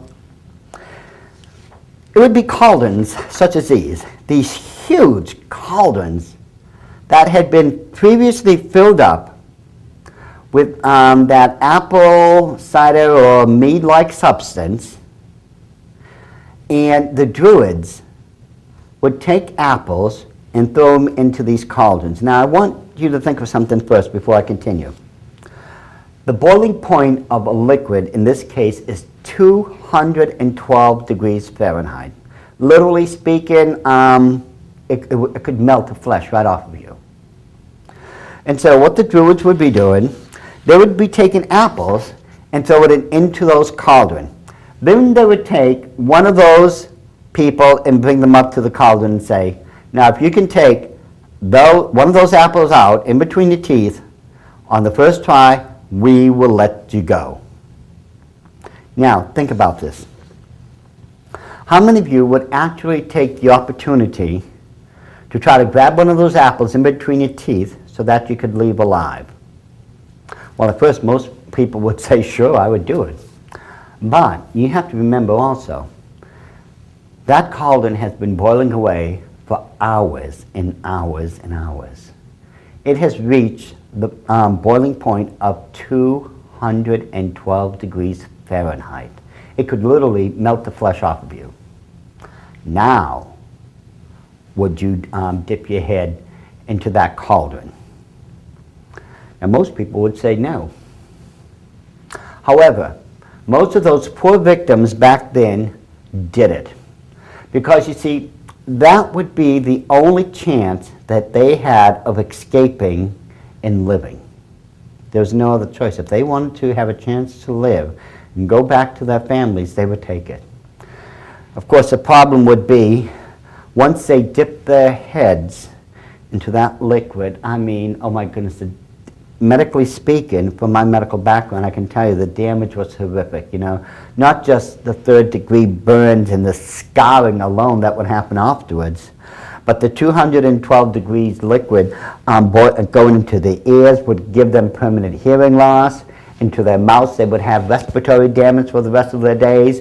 If any went in between the eyelids, they'd end up blind or near blind. I mean, the horror of what the Druids considered to be a game is reprehensible in the least. But for those who actually grabbed an apple, the Druids cut their binds off immediately and sent them home. However, if you did not grab an apple in between your teeth on the first try, they threw you on the ground and beheaded you right there on the spot. And the archaeologists have found many of those remains of those people underneath Stonehenge had indeed been beheaded. Now, before the Druids had set out on their nightly vigils for those 3 days to practice and worship during the Nights of Samhain, a week before that event, they had sent the Celtic warriors throughout the entire regions and had them gather up thousands of wicker reeds. Now, I'm sure many of you have seen wicker used before, such as in, wicker furniture or in baskets that was used for the little baskets for Easter. Some people in the martial arts are using wicker reeds. Wicker is a very durable substance. It bends and gives, and it really is something you can work with. Now, after those reeds would be brought over, the Druids had built these huge human-like effigies. I mean, they were 20, 30 feet tall, and they had cages built in them. This human effigy was known as the Wicker Man. Now, the Wicker Man, as I said before, resembled that of a human being, and there were various cages running throughout it where they would put animal offerings. Some had food offering. The rest of it were where they put their human sacrifice offerings. They put them inside of the Wicker Man. Then afterwards, they would call upon their god, one of their false gods known as Kurnanos. And one thing I forgot to mention, if they didn't have enough room inside the Wicker Man to put all their human sacrifice offering, they had human cages made out of wicker where they could put the rest of it. But what would happen, the Wicker Man would eventually be engulfed in flames. And this is where and what would happen to those people who was offered up as a human sacrifice on the Nights of Samhain. This was their eventual fate. And what troubles me greatly today is that in the Nevada desert, since the year 2000, an annual event has been going on. It's known as the Burning Man. It's still the Wicker Man. What they are doing, ladies and gentlemen, these pagans from across the nation are coming together once a year on particular dates and setting up the old occult practices. One of those practices is that of the Wicker Man. Now, no one, gratefully, has been offered up as a human sacrifice offering, at least not to my knowledge. But it really gives me cause for great concern that these events are going on. Right here, as we're saying, this is from the New York Times. This is, I believe, September 17th. This is the year 2000. in which the revival of the Burning Man or the Wicker Man has begun. You will notice all it is, it's the same practice, it's just, a different rendition of that human effigy.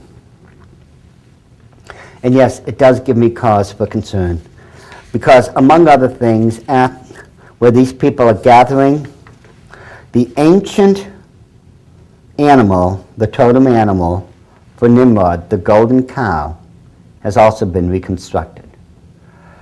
This is the same creature that the Israelites had fallen down and worshipped at the bottom of the mountain of Sinai when Moses had vanished, and Aaron was forced to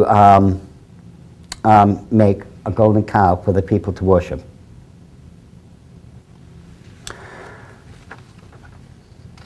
During the nights of Samhain, even to this very day, the belief is that the veils that separate the spiritual world from the physical world are at their thinnest, and that they can, during these days, these nights, departed souls can come and visit their loved ones. Now, this is only done once you light the great bonfires, or what's known as the bale fires. Once these bale fires are lit, they act as a beacon to those departed souls in the spiritual realm for them to focus on. This will allow them to cross over and enter into our world. But the problem here is no one and nothing says that these spirits that are crossing over are going to be benevolent or good spirits. Nothing guarantees that.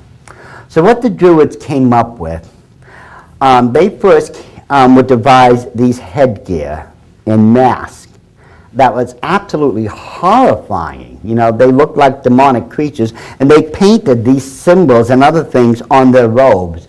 And all these things were supposed to keep those malevolent or bad spirits in check.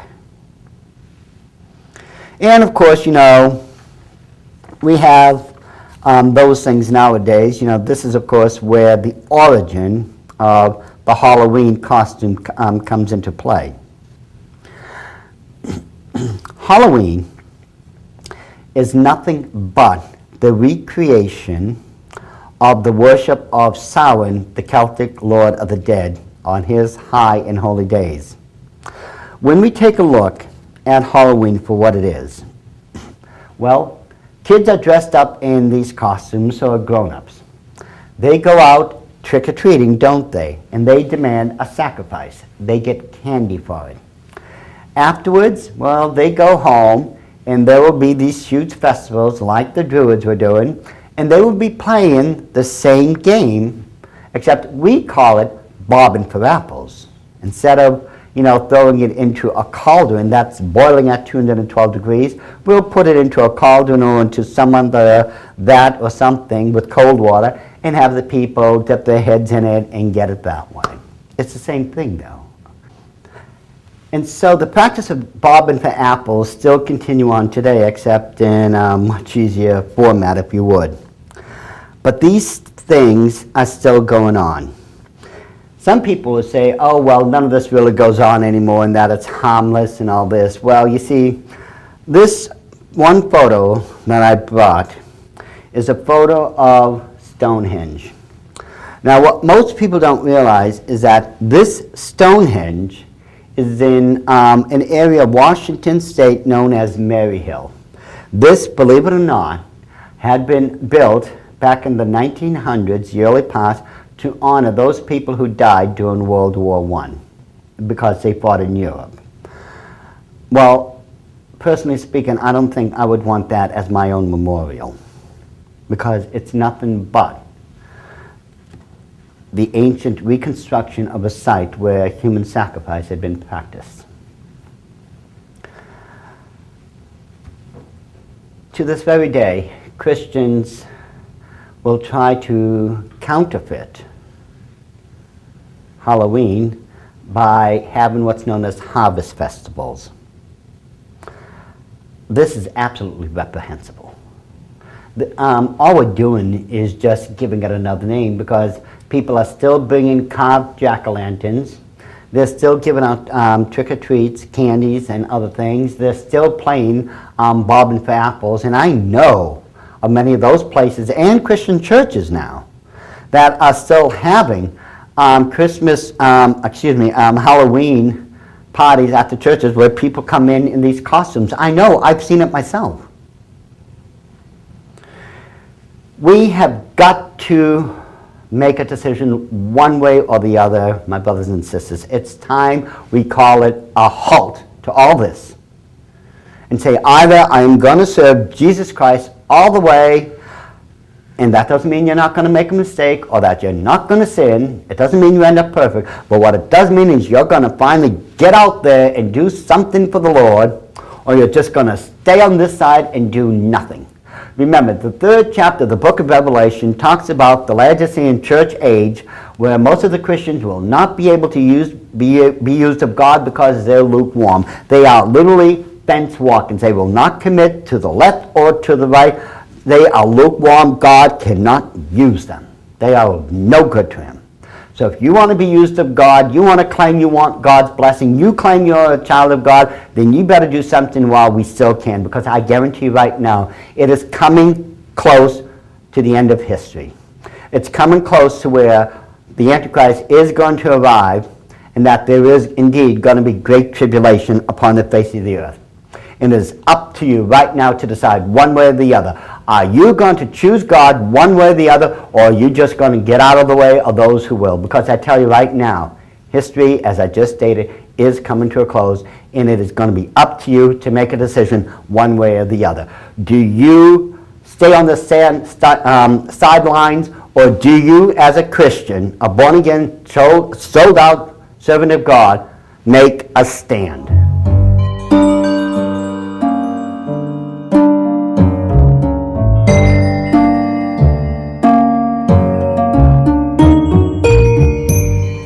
The next occult holiday that we're going to look at is called Valentine's Day.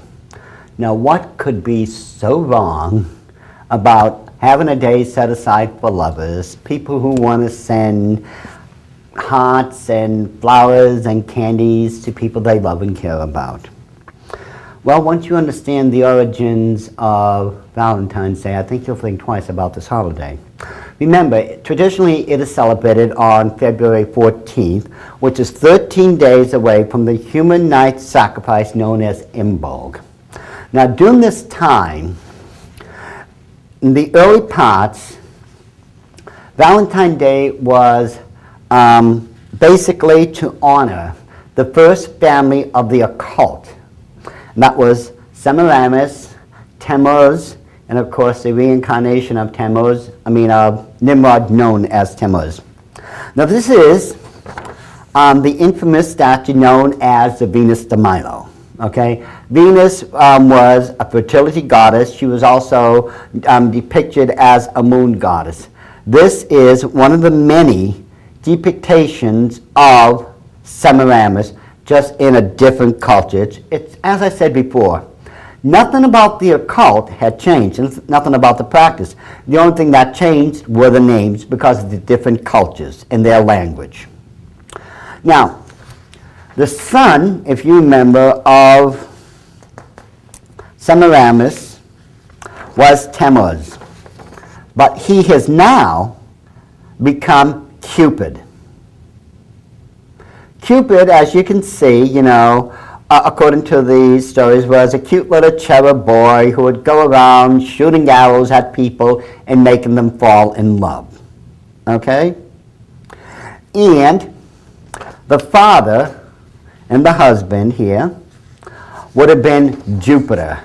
Jupiter was the god of the sky and thunder. He was supposed to be the head honcho. And of course, this would have been the Roman version of Zeus. Venus would have been the Roman version of, Hera. And as we go along, you're going to find out that Cupid also had a counterpart. Now this here would be the ancient picture of Venus and Amor. Amor is, of course, where we get the word love from. But this would be Venus and her son Amor. But counterculturally now, Cupid became identified with Eros. Eros is the Greek, one of the Greek words, I should say, for love. You will notice this cherub, his wings are formed in the shape of a heart. And this is where part of the belief of Valentine's Day comes from, because remember, Valentine's Day is supposed to be for lovers. It was always believed that the seat of everyone's emotions lied in their hearts. So the heart was the target of love, and that's why this Eros here, that is why his wings are in the shape of a heart, because it is supposed to be the seat of all emotions, and this was supposed to be the area, the human heart, that he could affect with his arrows. And of course, you know, here's one of those cute little drawings we find of Valentine's Day. Now, if you were a faithful follower during what we now call Valentine's Day, you would go to the temples, just like the ones in Babylon during this time of the year, and you would offer up candies or sweet pastries or spring flowers. And it had to be spring flowers if you were going to bring flowers, because the goddess, who has been asleep in the earth now, once the stag god took over during the nights of Samhain, once he took over, the spring goddess basically went into the earth and hibernated. And now, during this time of the year, she's beginning to reawaken. She's coming back. And so one of the offerings you would bring her was spring flowers, if you could find them. And this basically is where you get Valentine's Day for. Yeah, you may believe it's a simple enough day in which we honor lovers and all this, but as you can see, it's really nothing more than an honoring of the first family of the occult world, that being Nimrod, Semiramis, and Tammuz. All we're doing is honoring and practicing the cycle of the wheel of life, to where Semiramis is coming back, and we're offering all these wonderful gifts to her. This has nothing to do, ladies and gentlemen, with anything that is good and moral. This is nothing but a sick, twisted practice that's been going on in the occult world for more than 5,000 years. And it's really up to us, you know, as Christians, to make a stand, to make a choice, to say, I am not going to practice this anymore. This is not godly. This is not biblical. This has nothing to do with God. It's straight from the occult world. Now, if we're to tell everyone we're Christians, then it's time we start acting like them. And it's time we start taking practices like Valentine's Day and start practicing them. Stop growing your children, you know, to believe in these things. You need to stop doing these things. You need to just stop sending out those cards and everything. You need to just stop it, period.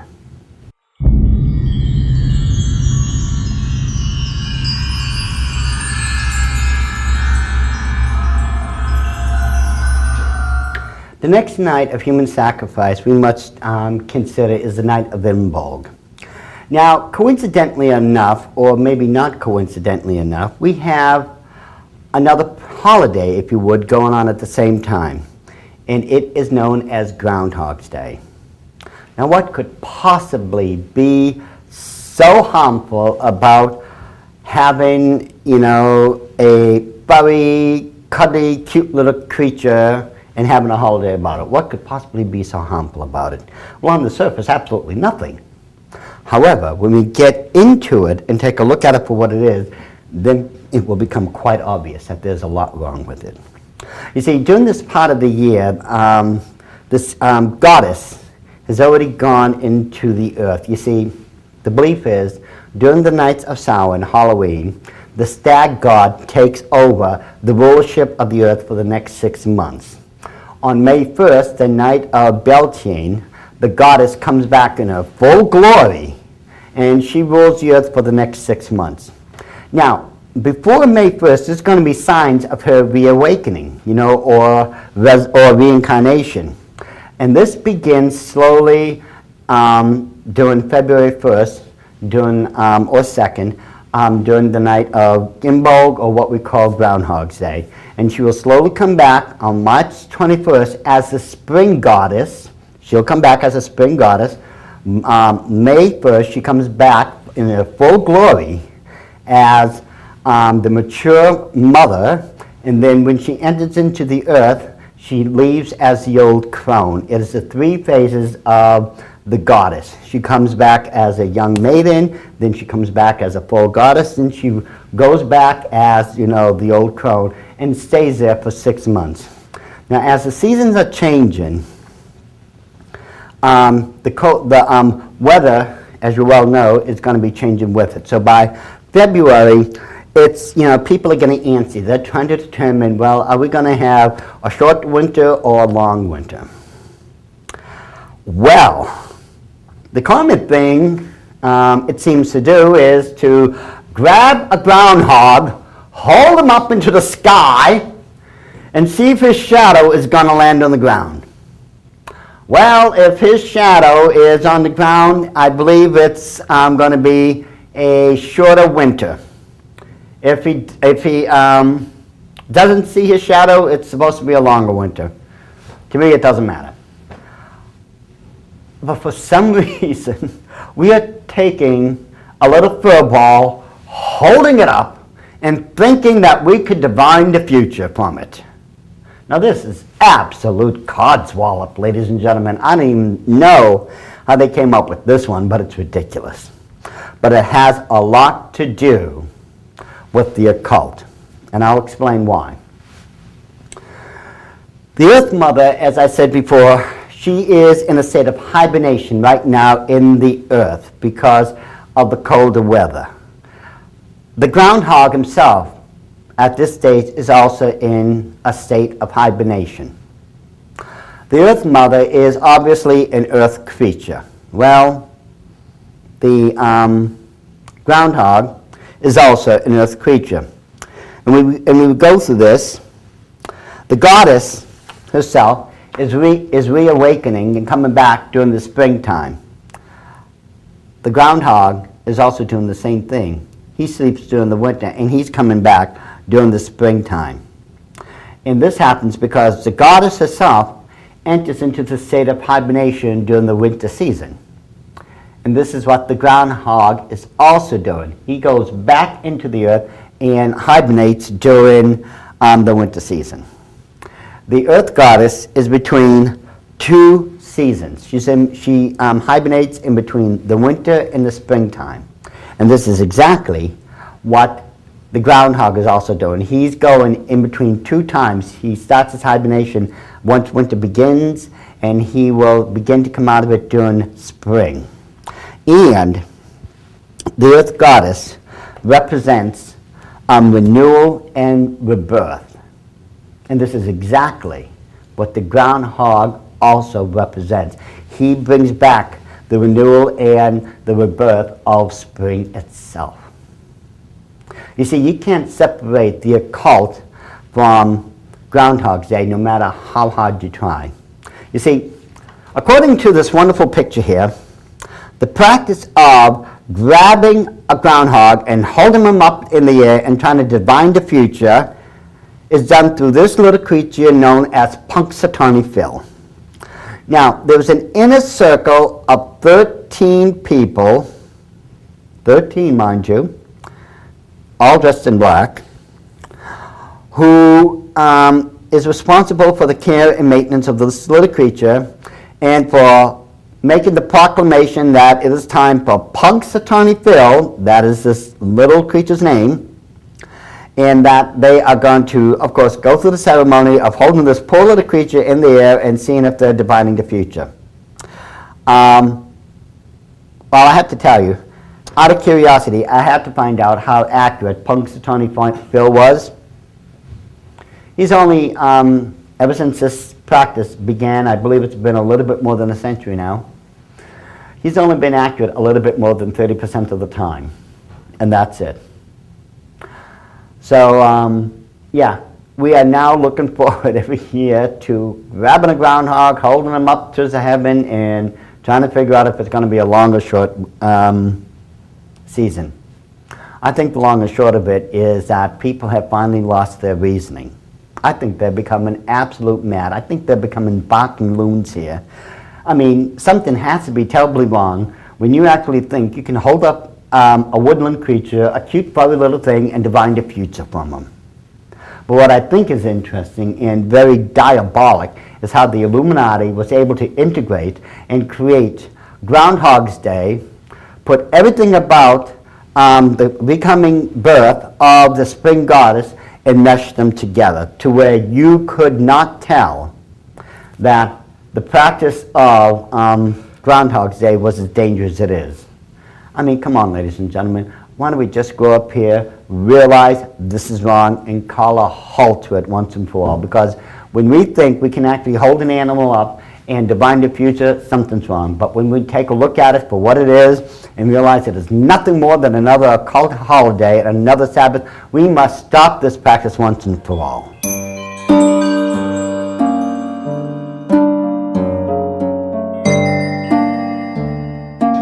It is on May 1st where the second highest night of all the 8 nights of human sacrifice, known as Beltane, is begun. On May 1st, we also have another holiday, which we call May Day. Now, May Day is based on the belief that the Earth Mother has now come back in all her full glory. Commonly referred to as Gaia. She's depicted here in the center, holding her infant children again. Gaia is supposed to be the Earth Mother. She has come back after hibernating in the earth for 6 months, going through the nights of Imbolg, which, if you remember, is Groundhog's Day. She has also passed through the spring equinox, which is on March 21st, where she was beginning to come back as the spring goddess. And now she is in her full glory, her full mature glory as Gaia, the Earth Mother. Now, one of the many depictions of Gaia is also through the goddess known as Aphrodite. Aphrodite was also an Earth Goddess Mother, if you would, or Earth Mother Goddess. And it was during this time of the year that she would come back in full glory. Now, according to customs and practices, on April 30th, which is also known in the occult world as Walpurgisnacht, great balefires, or what you call bonfires nowadays, would be lit. Balefires was the original term because they would be worshiping Baal. These great bonfires would be lit so that the Earth Mother would be welcomed back in all her glory on May 1st. And it's also these balefires to which human sacrifice offerings had been made unto the Earth Goddess. Now, part of the practice of May Day is that usually a 10-foot pole is erected in the ground and colored ribbons are streaming down. This practice, as you could well guess, is known as the Maypole dance, or, the May dance. You will notice that there is a boy, girl, boy, girl, boy, girl going all the way around. And the boys are supposed to dance in one direction, while the ladies are supposed to dance in the counterclock direction. And they dance in between and around each other, so that these ribbons slowly tie themselves together all the way down the maypole.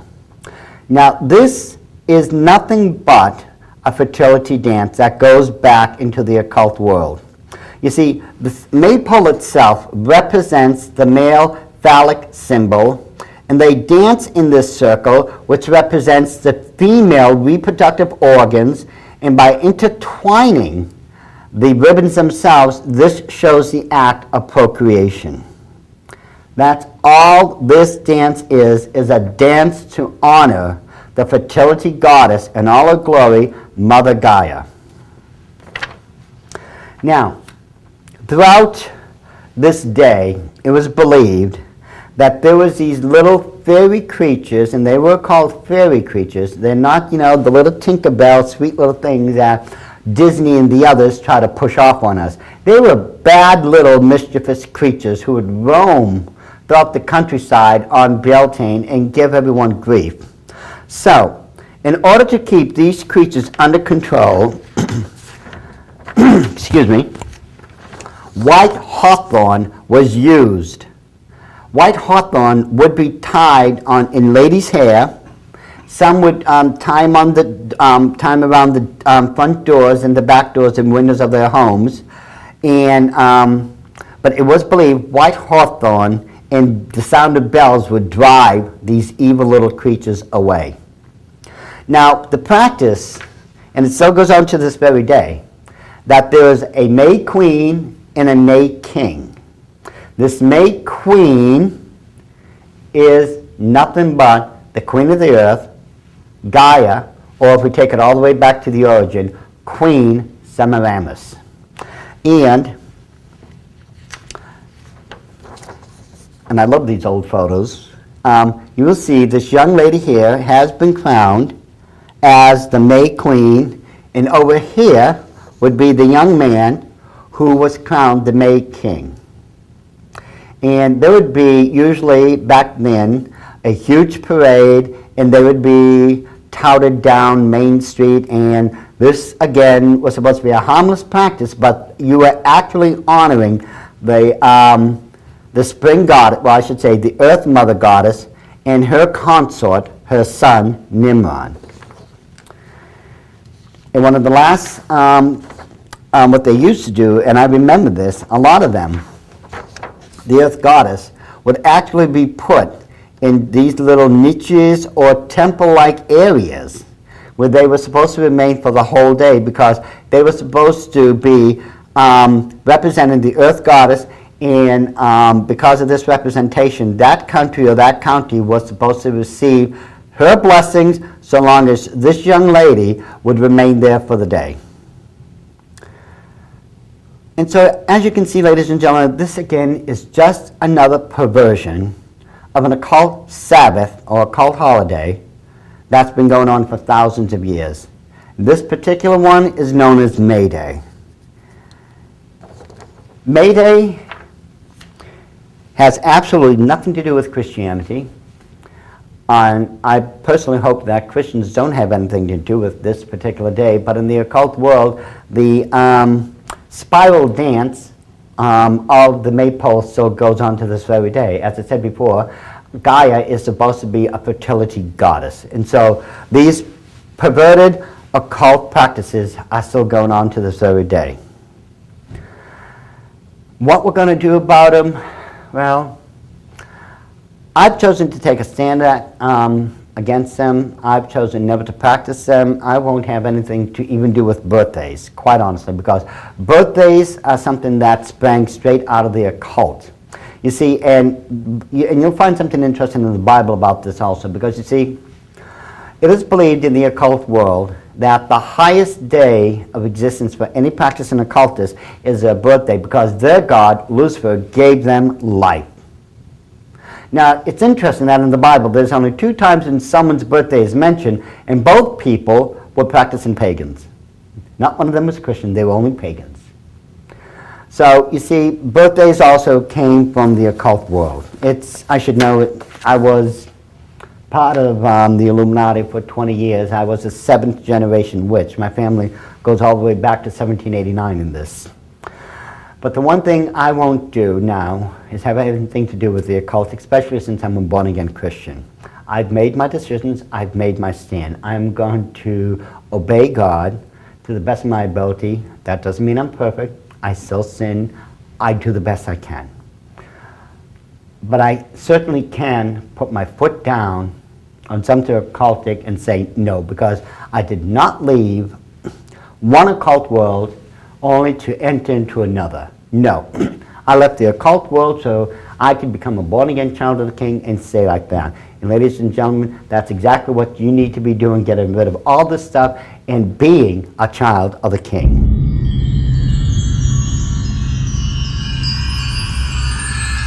The last occult holiday that we're going to look at right now is St. Patrick's Day.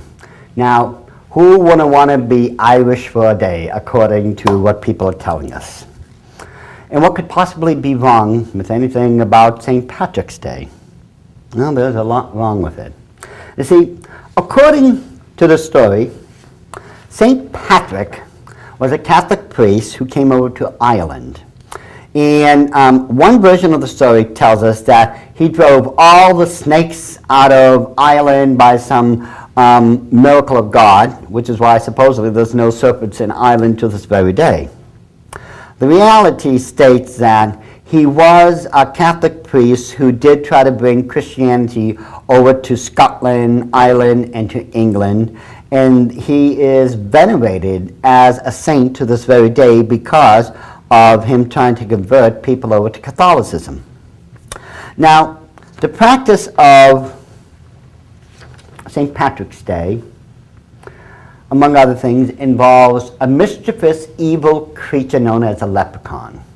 Now, we have, once again, thanks to the Illuminati, given the leprechaun a nice cutesy little feel to him. We'll see him as, Lucky the Leprechaun on Lucky Charms, or we'll see him on different shows where he's a cute little creature and all this. Well, when I was trying to find a picture, if you would, that depicts leprechauns for what they really are, I came across one on the internet, and leprechauns, if you go by the actual stories, not the candy-coated ones, was a demonic imp-like creature that could wreak havoc everywhere he went. And there was nothing that told me exactly what this picture was when I found it, but if I'm correct, this is a picture or a still frame from the movie entitled The Leprechaun. I'm not exactly certain, but I'll tell you right now, this is the best depiction I've ever seen of a leprechaun to this very day, because it represents him as the foul, evil, demonic creature that everyone in Europe knows him to be. Now, legends tell us that the power of a leprechaun resided in a magic rod or staff that he had known as a shillelagh. And these are variations of the shillelagh. It is also a perversion of Aaron's rod, because Aaron's rod, remember, had all these different miraculous powers that God endowed it with. And it is from Aaron's rod, through counterculture, that you get the shillelagh. Now, one of the most important things you need to know about that is that, if you recall, at the top of the spiraling ziggurat known as the Tower of Babylon, this over here would be the actual hanging gardens of Babylon, according to the famous painting. There was a statue of the god Nimrod, sometimes with one horn, sometimes with two horns. And he would be taking sacrifices into himself in the fires. This particular demon, as I said, was known as Moloch. Another one of the various pictures of Moloch will show him, as I said before, once again, this one has two horns. Now, in this, in 2 Kings 23:10, and we need to take a look at this very quickly. That was 2 Kings 23:10. It says, "And he defiled Topheth, which is in the valley of the children of Hinnom, that no man might make his son or his daughter to pass through the fire to Moloch." Now, we have already discussed this before, ladies and gentlemen, but it's important for you to understand this creature here, who is supposed to be a representation of Nimrod, demanded human sacrifice. And that was usually young children to be thrown into a fire pit or placed onto his brazen hands that was over a fire pit. In either case, it was a horrible death. These children were literally made to pass through the fire, as the Bible says. And this practice was so well known and unfortunately practiced that one area in particular became known, and that was the Valley of Hinnom. And this is what it is talking about when it says, do not make your children to pass through the fire.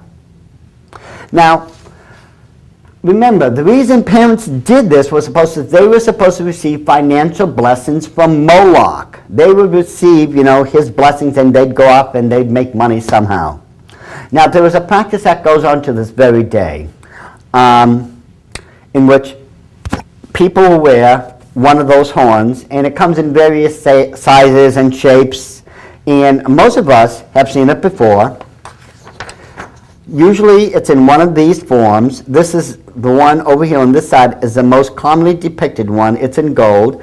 These are commonly referred to as the Italian horn, but what they are, in actuality, they are the horns of Moloch. Each one of them, this one is in the shape of an antler. Each one of these comes from the belief of receiving financial blessings from Moloch, and this one in particular with the gold is the most commonly used one. And if you ask any Italian, and I've known many in this life, and if I ask them, why are you wearing that? They said, I'm going to be receiving money and all this. Okay, fine. It is also from Moloch that we also get the one-horn myth behind the unicorn. This is supposed to be one of the examples of a unicorn's horn. It spirals just like the spiraling ziggurat of the Tower of Babylon, and you were also supposed to receive blessings from this horn as a result of being able to acquire one, if you ever could, just like the Italian horn. This is where you get eventually the shillelaghs for the leprechauns. Now, according to the myth of the leprechaun, there was always a rainbow somewhere. You would see these magnificent rainbows in the sky. They were absolutely breathtaking. And at the end of the rainbow, at the very end of one, there was supposed to be an item that you could find. Now, if you could find this item, among other things, the leprechaun would do anything to find it back. This item in particular was a cauldron or a pot filled with gold.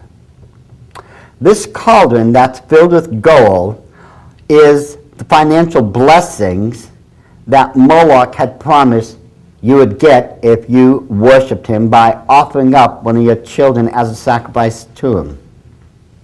And this pot of gold is also, referred to as a cauldron, because that's exactly what it is. It's a cauldron.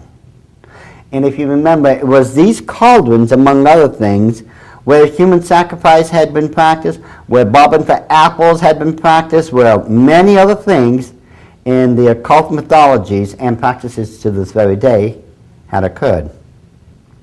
So you see, there really is nothing about the practice of St. Patrick's Day that I want to be involved in.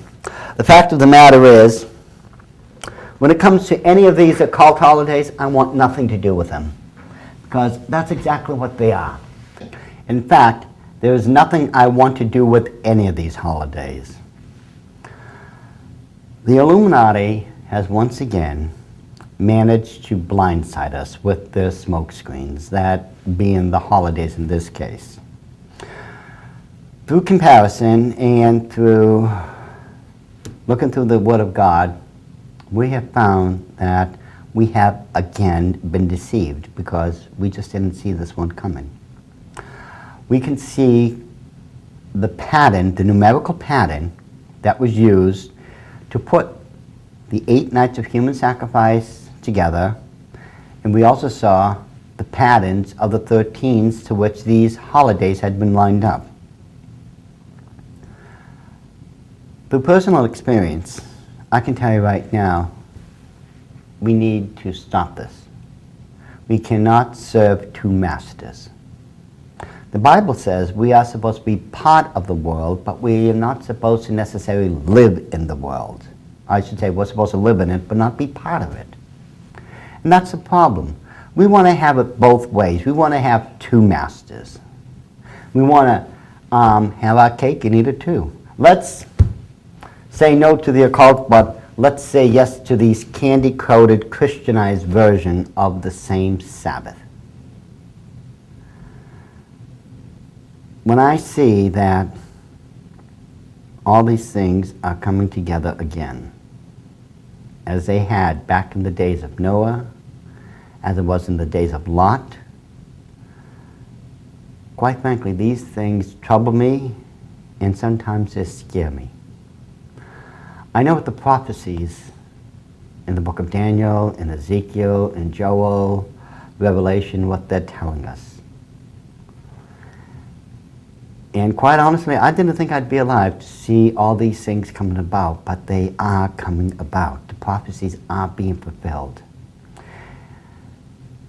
It's really up to you. I can't force anyone to give up any of their holidays. I can't. Even if I could, I wouldn't do it, because I'd be breaking one of the rules of God that He wouldn't dare break. I mean, He's given us each free will.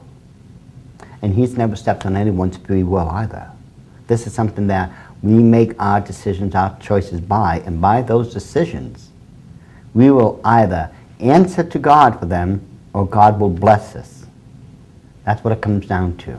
You know, you're either going to be blessed of God, or you're going to be reprimanded by God. And in this case, especially with these occult holidays that have been revised, candy-coated, and put before us, and Americanized, those who practice it, they have an awful lot to answer to God for. Scripture tells us that there were those people who made decisions. They said, as for me, my house, we will serve the Lord. And that is the same with me. These holidays have absolutely nothing to do with Christianity. I don't care how you candy coat it. I don't care how you come up with excuses for it. I don't care how you try to say, well, the Bible really doesn't say that. Well, trust me, I've been at this.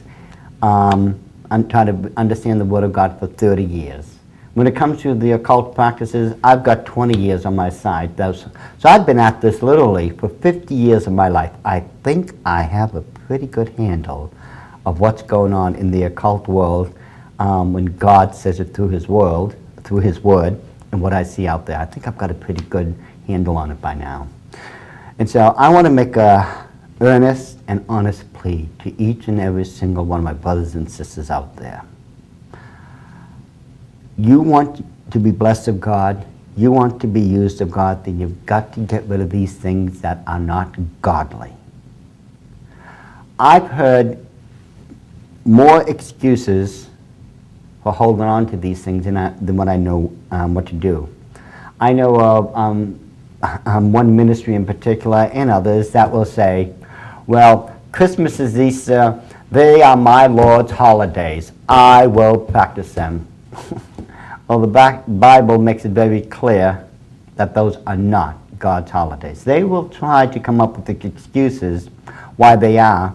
The reason they do that is because ministries like that literally are fleecing the flock of God rather than feeding the flock of God. They're interested in picking these people's purses, because Christmas and Easter, those are the 2 biggest holidays in existence. That's what brings in the big bucks. And these ministries, they don't want to be honest. They want to take the money and reap it when it's the greatest times, and that is Christmas and Easter. And they say, well, those are the Lord's holidays. Well, gee, isn't that a coincidence then? No, it's not. They're not interested in feeding the flock of God at that point. All they want to do is fleece them. And that in itself is terrible. So it really is up to you.